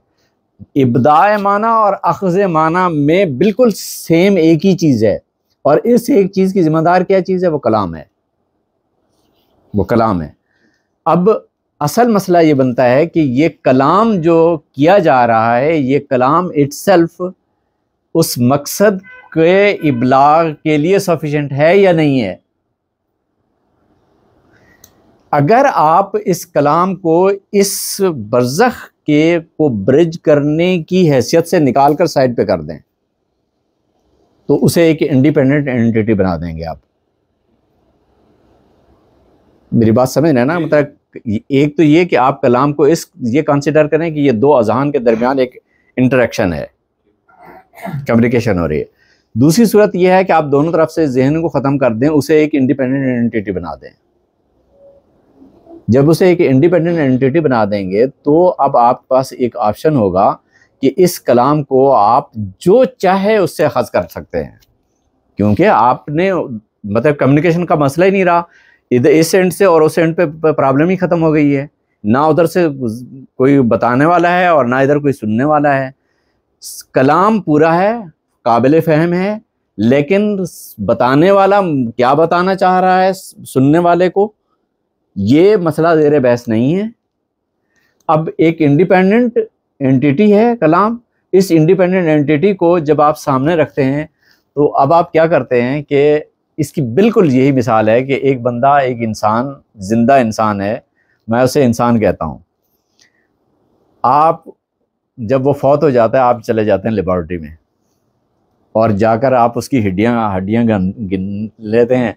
उसके अंदर चर्बी इतनी है, गोश्त इतनी है, फलां चीज़ इतनी है, और सारे का सारा खोल के पूरे तरह से परफेक्टली उसी के अंदर जो कुछ मौजूद है आप सबका सब निकाल के रख देते हैं। आप कहते हैं इंसान ये है।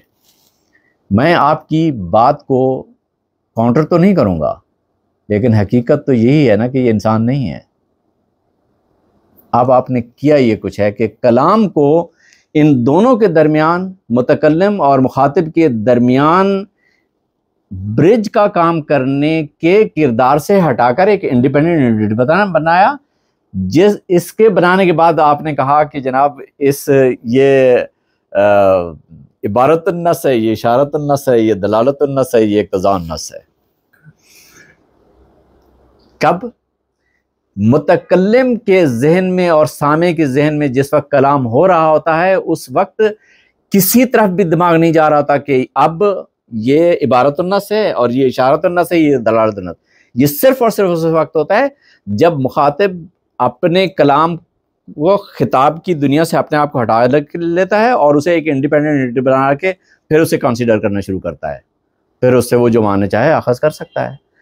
हमारी तारीख़ का सबसे बुनियादी तरीन अलमिया जो कुरान मजीद से दूरी का बायस बना है, वो ये रहा है कि हमने उसे अल्लाह तबारक व तआला के कलाम के मुखातिब के तौर पर अपने आप को नहीं लिया, बल्कि कलाम के तौर पर उसे लिया है कि इंडिपेंडेंट एंटिटी बनाया और फिर उस पर जो कुछ चाहा हमने अख़ज़ किया। जैसे मिसाल के तौर पर मैंने हज़रत अब्बास रज़ियल्लाहु तआला अन्हु मिसाल इब्न अब्बास की मिसाल दी है कि उससे उसे अपने किसी इंटेलेक्चुअल कंक्लूजन के लिए बतौर प्रीमाइसेस के इस्तेमाल किया है, बतौर मुकदमे के इस्तेमाल किया है ना। वहाँ मतलब असलन तो जो बात की जा रही है उसकी तरफ तो मुतकल्लिम आपको मुतवज्जह नहीं करना चाह रहा, वो तो कह ही कुछ और रहा है। लेकिन आपने क्योंकि मतलब उस पूरे के पूरे कलाम को सामने रखा, उसे एक मुकदमा बनाया और उससे एक नतीजा अख़ज़ किया जो वाक़तन इंटेलेक्चुअली आपको अलाउ करता है कि आप ये नतीजा अख़ज़ कर सकते हैं। लेकिन नतीजे उसे प्रीमाइज़ेस के तौर पर इस्तेमाल करने के बाद उसे एक नतीजे के तौर पर या उस नतीजे को कबूल करने का रेफरेंस जहाँ तक है, तो ये बात जहन में रखिए कि अगर मेरे जहन से मुतकल्लिम के साथ मेरा ज़हनी राब्ता मुनक़ते हो जाए तो कलाम को मैं इंडिपेंडेंट एंटिटी के तौर पर लेकर उसे मुकदमा बनाकर जो नतीजा भी अखज़ करना चाहूँ वो हो जाएगा। तो जो कुरान मजीद ने अपने रीडिंग के जो प्रिंसिपल दिए, टेक्स्ट रीडिंग का जो उसूल बताया, उसने कहा एक वो है जो आयात मुहकमात हैं, इज़ा जा नस्रुल्लाहि वल फतह व रअयतन नास यदखुलूना फी दीनिल्लाहि अफ़वाजा सब्बिह बिहम्दि रब्बिका वस्तग़फिर इन्नहु कान। यहाँ से लेकर वहाँ तक मुहकम कलाम है, किसी दूसरे माने का मुतहम्मिल नहीं है। दूसरा कलाम वो होता है जिसे मुतशाबिह कहते हैं।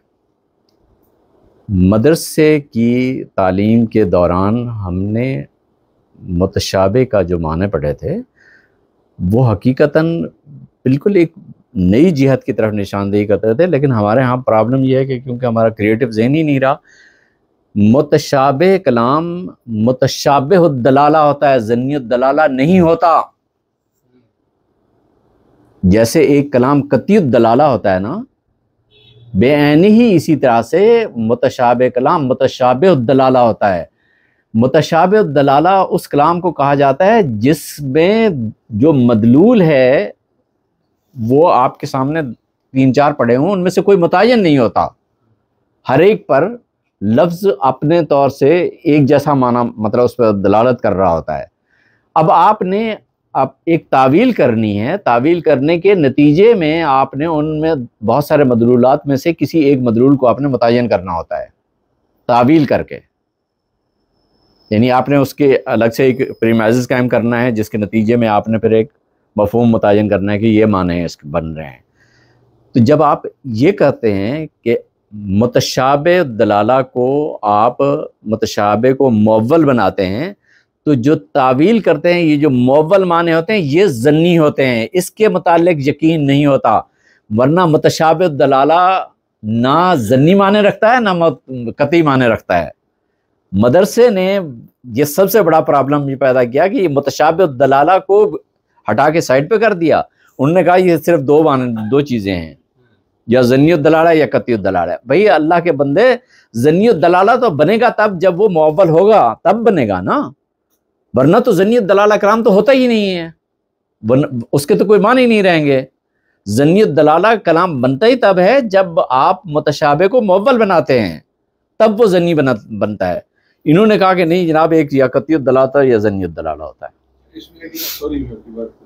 थोड़ा सा प्रैक्टिकली चीज़ों पे अगर आप इजाज़त दें तो जी जी मुफ्ती साहब, मौलाना साहब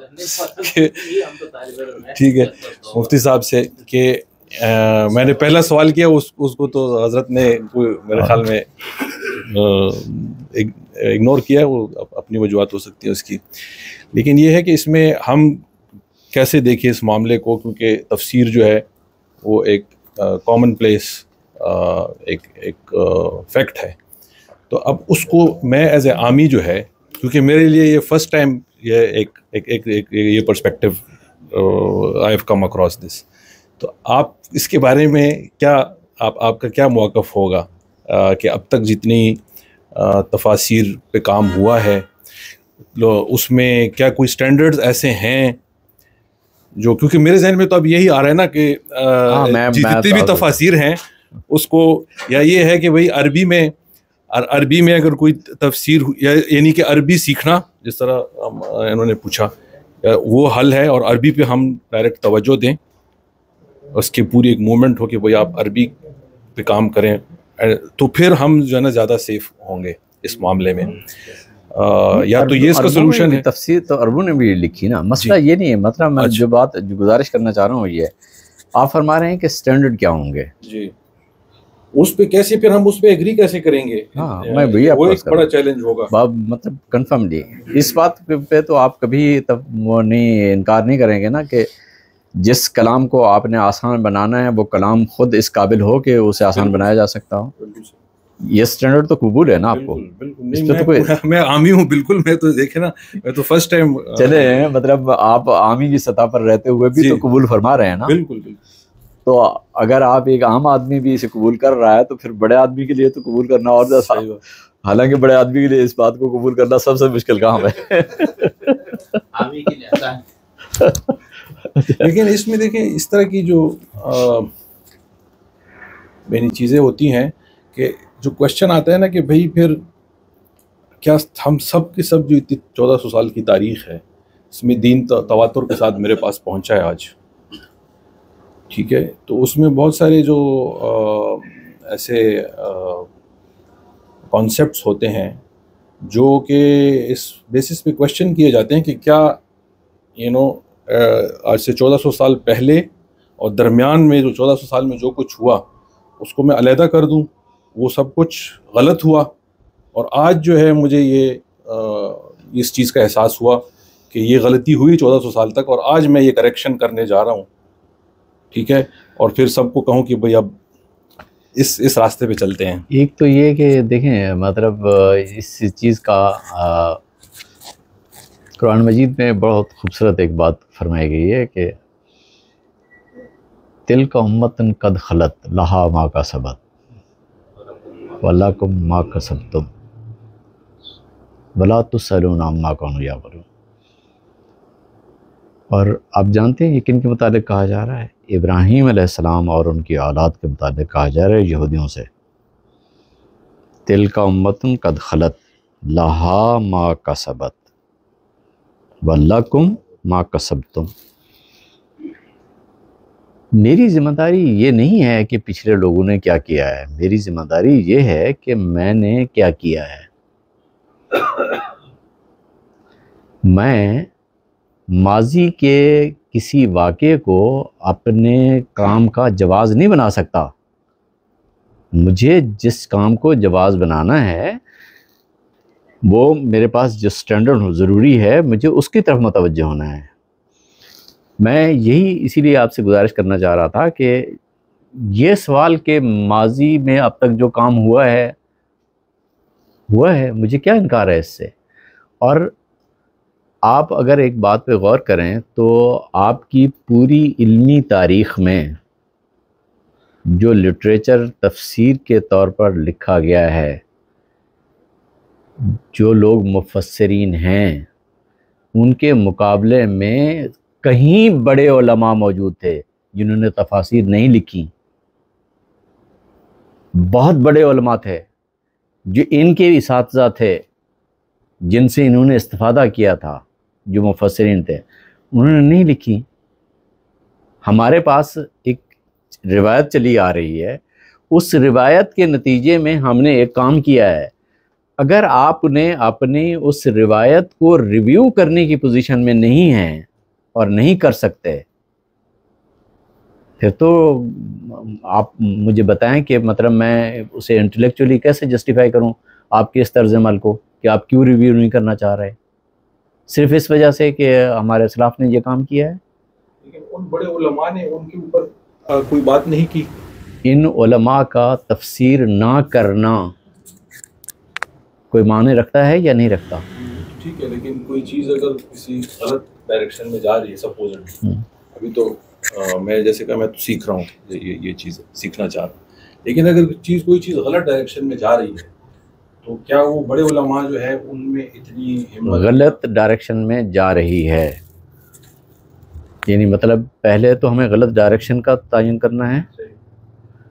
इसीलिए तो मैंने आपसे अर्ज़ किया कि इसी गलत डायरेक्शन के तय करने के लिए मैंने आपसे पहले अर्ज़ किया कि स्टैंडर्ड का होना ज़रूरी होता है ना, कि आपको तभी पता चलता है ना कि एक मतन के मुतालिक पहले आप ये फ़र्ज़ करेंगे ना कि वो आसान बनाया जा सकता है। जिन लफ्ज़ों में आया है उन लफ्ज़ों के सवा भी वो ज़्यादा आसान लफ्ज़ों में बयान किया जा सकता है। आपको ये पहले तय करना ज़रूरी है। मुझे खुदा शाहिद है, आप यकीन माने ये तसव्वुर करते हुए मेरे रोंगटे खड़े हो जाते हैं कि मैं कुरान मजीद के मुतालिक ये ख्याल करूं कि ये ऐसी किताब है जिसे मैं इससे भी ज़्यादा आसान बना सकता हूं। ये तो बहुत दूर की बात है कि मैं इसे बहुत स्टैंडर्ड के ले आऊं, ये तो बहुत दूर की बात है। मेरे लिए तो खुद इटसेल्फ ये एक मसला दरपेश है। अगर मतलब हम इंटेलेक्चुअली इंसानी सतह पर रहते हुए अगर अपने आप को इसके लिए तैयार नहीं कर पाते तो इसकी एक नफ्सियाती वजह बन जाती है और वो ये है कि किसी ना किसी लेवल पर हमने अपने असलाफ के काम को जस्टिफाई करना है, नतीजे के तौर पर हमने अपने इक़दाम को भी जस्टिफाई करना है। तो उसकी जस्टिफिकेशन तो दें ना कम से कम। ये तो कोई जस्टिफिकेशन नहीं कि असलाफ करते आए हैं तो इसलिए। इल्मी एतबार से अगर आप देखना चाहें तो आपकी इल्मी रिवायत में तफासिर के अंदर इख्तलाफ हकीकत है या नहीं है? बिल्कुल। अगर तफासिर के अंदर इख्तलाफ हकीकत है तो एक बात तो कन्फर्म है कि तफासिर में कोई स्टैंडर्ड ऐसा मुकर्रर नहीं हुआ जिसके नतीजे में कुरान मजीद को आसान बनाने का जो स्टैंडर्ड है वो हाथ आया हो। ये बात तो साबित हो जाएगी ना,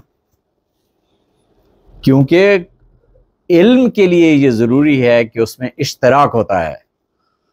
अगर ये इश्तराक मुयस्सर नहीं आया तो हमें एक बार देखना तो पड़ेगा ना उसको कि यार कोई ना कोई गड़बड़ तो हुई है, क्यों हमें आखिर इस पूरे अरसे में इश्तराक क्यों मुयस्सर नहीं आया।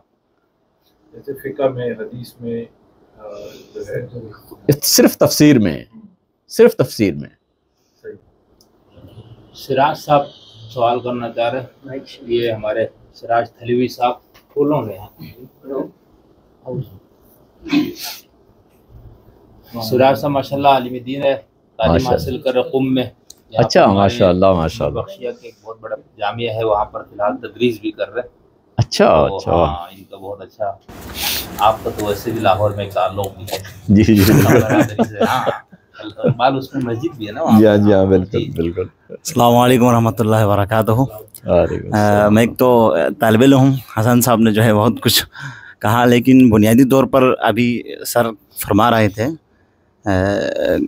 अभी आने से पहले, उससे पहले इत्तेफाकन जो है फेसबुक पे कुछ आपकी तहरीरें पढ़ने का इत्तेफाक हुआ, लेकिन अभी जुमे के बाद जो है मैं आपकी किताब मिनहाजुल फुरकान को पढ़ने की कोशिश कर रहा था, तो वहाँ पे कुछ सवालात हैं। बाकी अभी आप फरमा रहे थे कुरान क्योंकि फसाहत और बलागत की जो है उस ऊज पर है, तो जाहिर सी बात आप उसको आसान करना चाह रहे हो, तो जाहिर सी बात है यानी उससे बेहतर आप पेश कर रहे हो। जाहिर सी बात है मैं इस कुरान की तफसीर कर रहा हूँ या तर्जुमा कर रहा हूँ, तो वो कुरान की जो फसाहत और बलागत है, जाहिर सी बात है मेरी बात जो है उससे भी बेहतर होगा, क्योंकि उस कुरान को तो आसान नहीं हुआ, मैं जो समझा रहा हूँ। तो मुझे जहाँ तक लगता है कि एक निस्बी बातें हो सकते हैं, मुझे जो है कुरान की ज़बान व बयान पर या उसकी मिजाज से मैं आशना हूँ, तो वो मेरे लिए फसाहत व बलागत की उस ऊँच पर है, मुझे जो है उससे किसी जो है इश्काल की गुंजाइश नहीं है। लेकिन दूसरा शख्स जिसको कुरान मजीद की या अरबी ज़बान की जो है ज़बान व अदब से आशनाई नहीं है, उसकी मिजाज से आशनाई है, तो उसके लिए तो हो सकता है वो फसाहत व बलागत तो मौजूद ही नहीं रखता है, क्योंकि मुझे जाहिर बात है आशनाई है तो मैं फसाहत व बलागत को समझ सकता हूँ। एक शख्स जो कुरान मजीद की ज़बान से ही आशना नहीं है या उसकी मिजाज से ही आशना नहीं है, उसके लिए फसाहत व बलागत तो जाहिर सी बात है मौजूद ही नहीं रखता है। तो जाहिर सी बात उसके लिए तो मतलब मैं कहना चाह रहा हूँ यही निस्बी एक बात होती है कि एक शख्स के लिए वो फसाहत व बलागत के ऊँच पर हो, दूसरे शख्स के लिए वो उस पर ना हो, तो उसके लिए जाहिर उसको आसान करना पड़ेगा, तर्जुमा तफसीर करना पड़ेगा। उस लिहाजा आप क्या फरमाएंगे? पहली बात यह है कि फसाहत बलागत के जहाँ तक नस्बी होने का ताल्लुक़ है, तो मेरी गुजारिश ये है कि कोई भी इल्म हो, उस इल्म के लिए एक प्री क्वालिफ़िकेशन ज़रूरी होती है। उस प्री क्वालिफ़िकेशन को जो बंदा क्वालिफाई नहीं करता वो उसमें मौज़ूए बहस भी नहीं होता। समझ रहे हैं ना? मतलब एक बंदा मिसाल के तौर पर अगर अरबी नहीं जानता तो मैं उससे ये नहीं तवक्को रखूँगा कि वो कुरान मजीद की अरबी को समझे या कोई दूसरी ज़बान अरबी की कोई और किताब समझे। एक होती है इब्तदाई तालीमी अहलियत। इब्तदाई तालीमी अहलियत के बग़ैर ये बंदा मौज़ूए बहस नहीं रहता, मतलब हमारी बहस से निकल जाता है। इसलिए ये तकाबुल बेमाने हो जाता है कि जो बंदा मतलब वो उस इब्तदाई तालीमी अहलियत ही नहीं रखता, वो उस निस्बती उसमें दायरे में काम ही नहीं कर रहा, शामिल होता। निस्बती दायरे में वो काम कर मतलब बंदा शामिल होता है जो निस्बतन कम तालीमी रखता है, कुछ ज़्यादा रखता है, कोई उससे ज़्यादा रखता है। तो ज़ाहिर है इनके समझने में एक फ़र्क हो सकता है।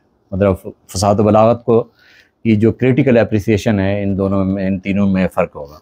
एक बंदा सर से समझता ही नहीं है तो वो ज़ाहिर है इस नस्बी दायरे में आएगा ही नहीं, उसका इन्वॉल्वमेंट की लाजानी हो जाती है।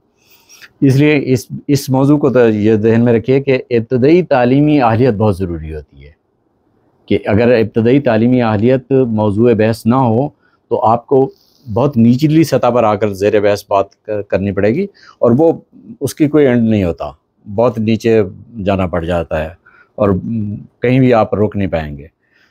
तो इसलिए इसको तो आप मतलब ज़हन में रखें कि हमें आसान बनाने का जहाँ तक ताल्लुक़ है, टेक्स्ट को आसान बनाने का, वो बंदा जो इस निस्बती दायरे में एग्जिस्ट ही नहीं करता,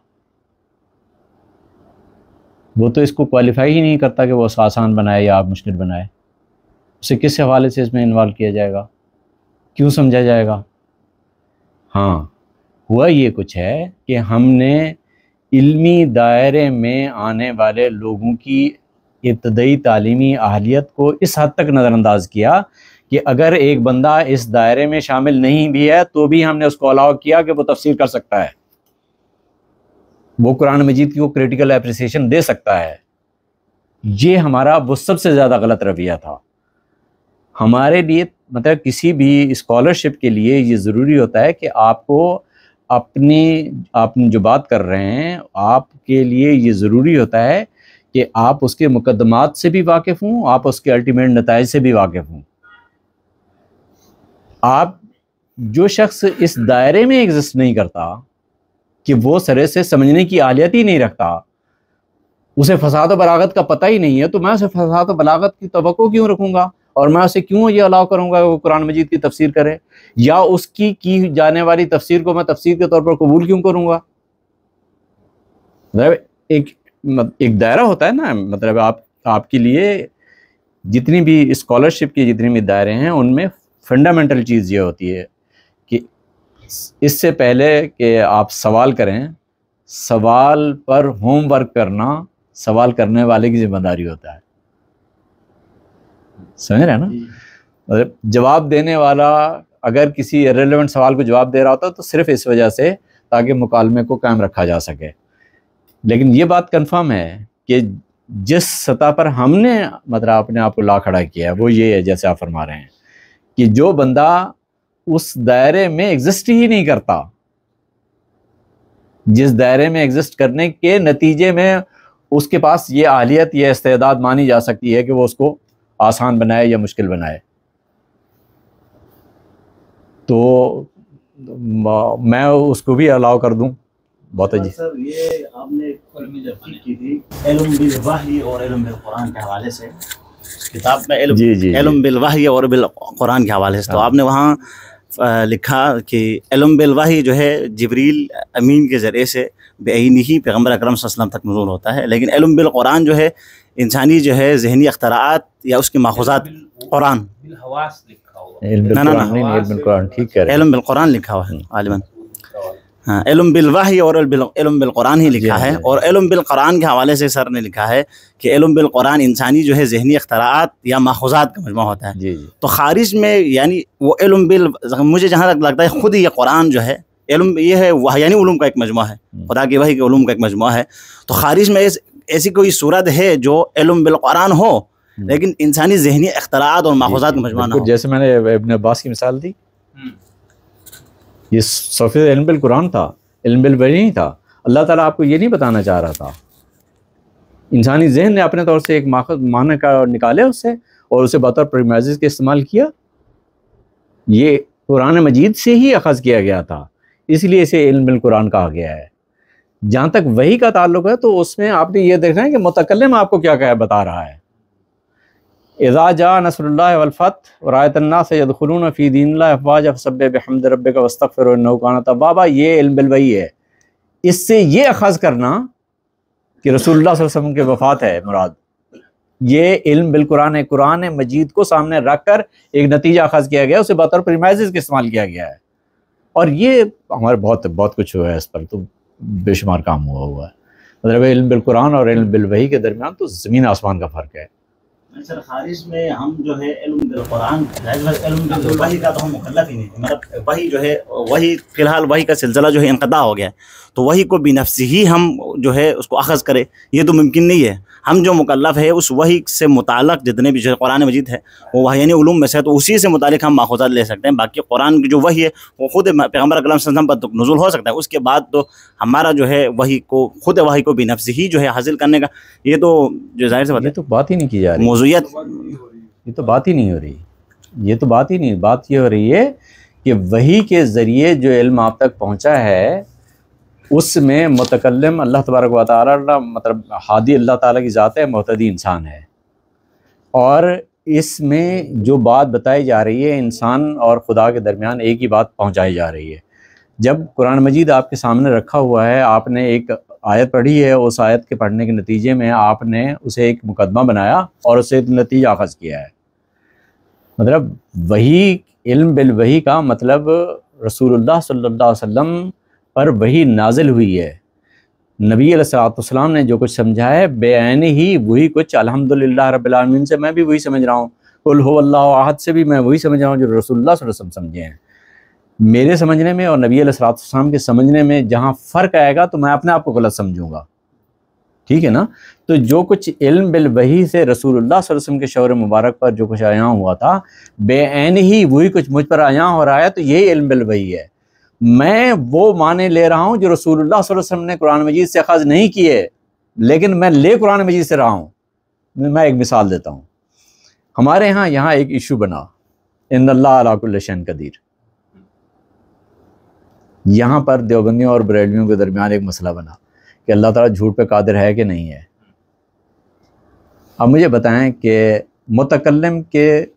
मुतकल्लिम ये आपको बताना चाह रहा है कि वो झूठ पर कादिर है या नहीं है, ये मौजूद है तेरे बहस बनाना चाह रहा है वो। मतलब अल्लाह तबारक व तआला आपको ये बताना चाह रहा है कि मैं झूठ पर कादिर हूँ या नहीं हूँ। कुरान मजीद की एक आयत को सामने रखा और इन्नल्लाह अला कुल्लि शैइन क़दीर इम्कान किज़्ब पर पूरी एक बहस खड़ी कर दी। कहाँ से हुई ये बात? तो इसलिए इल्म बिल कुरान में और इल्म बिल वही में बिल्कुल एक वाज़ेह फ़र्क है। और ये बात जहन में रखिए, इल्म बिल वही जब हम कहते हैं तो इसका मतलब ये है कि वही के ज़रिए जो इल्म मुझ तक पहुँचा है, और इल्म बिल कुरान का ये मतलब है कि कुरान मजीद को मैं अब वही वाले इल्म के तौर पर नहीं देख रहा, बल्कि उसे मैं अपने सामने रखता हूँ और उससे मैं एक नतीजा अख़ज़ करने बैठ जाता हूँ। और वो एक नतीजा ऐसा होता है जिसे मैं उसे बतौर एक मुकदमे के इस्तेमाल कर रहा होता हूँ। और जिस वक्त ये मुकदमात वाली बात आती है ना, तो ये याद रखिए कि अगर बंदा इंटेलेक्चुअली और इन्फ्रेंशियल साइंसेस में प्रॉपर मतलब वो इदराक ना रखता हो तो वो बहुत बहुत बड़ी गलतियां करता है। एक ये फ़र्ज़ करें कि जनाब हर तग़य्युर की एक इल्लत होती है, हर तग़य्युर की, हमारा एक आम तजर्बा है, तग़य्युर होता है तो ज़ाहिर कोई वजह होती है। कायनात मुतग़य्यर है, कायनात मुतग़य्यर है। कायनात का मतलब है कि इस कायनात का तूल और अर्ज़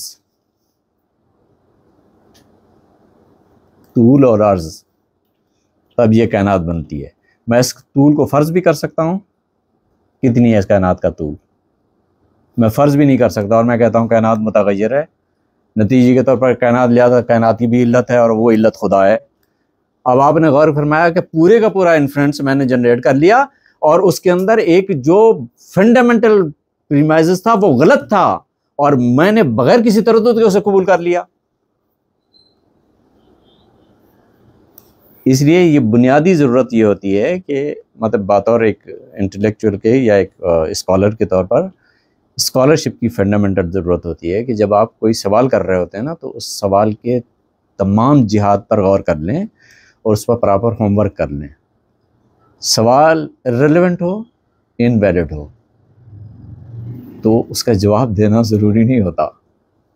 मतलब जैसे जब सवाल किया जा रहा है उस पर यह वाजिब नहीं होता कि जवाब दे, लेकिन मतलब वैसे हमारा रास्ता यही होता है कि हम ये कुछ कर रहे होते हैं।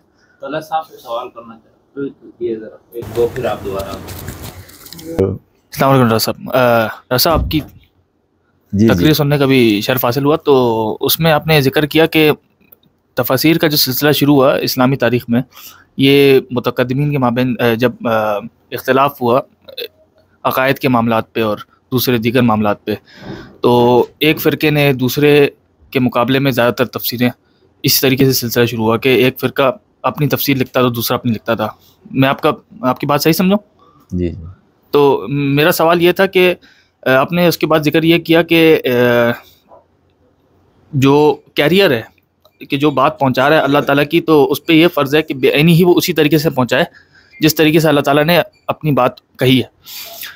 तो मेरा सवाल ये है कि चूँकि आपने कहा कि अगर वो शख्स इस तरीके से नहीं करता जो तफसीर कुरान कर रहे, तो वो इंटेलेक्चुअल डिसऑनेस्टी और यानी इल्मी बदयानत का मुर्तकिब होगा, उसका इर्तिकाब करेगा। तो मेरा सवाल ये है कि कोई ऐसी मिसाल है हमारे पास मुतक़द्दिमीन में से कि जिन्होंने अपनी तफसीर में बाकायदा तौर पे आपके नज़र से गुजरी हो या आपके मुताले में, मतलब आपने चूँकि यकीनन मुताला किया होगा, तो मतलब कोई इस तरीके की चीज़ कि जिस पे आपका मुकदमा कायम है कि वो इंटेलेक्चुअल डिसऑनेस्टी के मुर्तकिब हुए हैं, कोई ऐसा कोई आपके सामने कोई मिसाल है किसी तफसीर से? अगर आप दिखा सकें तो बेहतर हो जाएगा कि जहाँ पर आप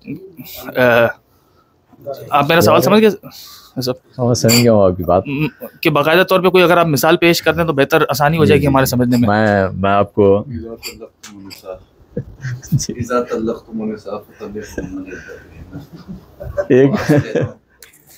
एक चीज़ मैं जो आपसे गुजारिश करना चाह रहा हूँ, आप थोड़ी सी मेहरबानी करें और मुझे इतना इजाज़त दें कि मैं उसूली सतह पर बात कर सकूं। जब आप एप्लीकेशन पे आएंगे ना, तो फिर वो बहुत सारे मसाइल पैदा हो जाते हैं। असल में होता ये है, मतलब बात समझने की कोशिश कीजिएगा कि जब मर्ग अम्बो हो ना, बहुत सारे लोग एकदम से मर जाए ना, तो आप बंदे बंदे को कफन दफन के साथ दफन करना शुरू करेंगे तो आप भी दफन हो जाएंगे। तो एक इज्तिमाई कब्र बना के सारे के सारे मुर्दे इसी ड्राइव में डाल दिए जाते हैं, तो ताकि आप भी ज़िंदा रह सकें। लेकिन अगर आपने एक एक मुर्दे को दफन करना शुरू कर दिया तो मर्ग अम्बो में आपका ये तर्ज अमल बहुत ख़तरनाक होगा। मेरी गुजारिश ये है कि हम एक मर्ग अम्बो का शिकार हैं। इस मर्ग अम्बो में खुदा के वास्ते ये मेहरबानी करें मुझे इस काम में मत डालें कि मैं मिसालें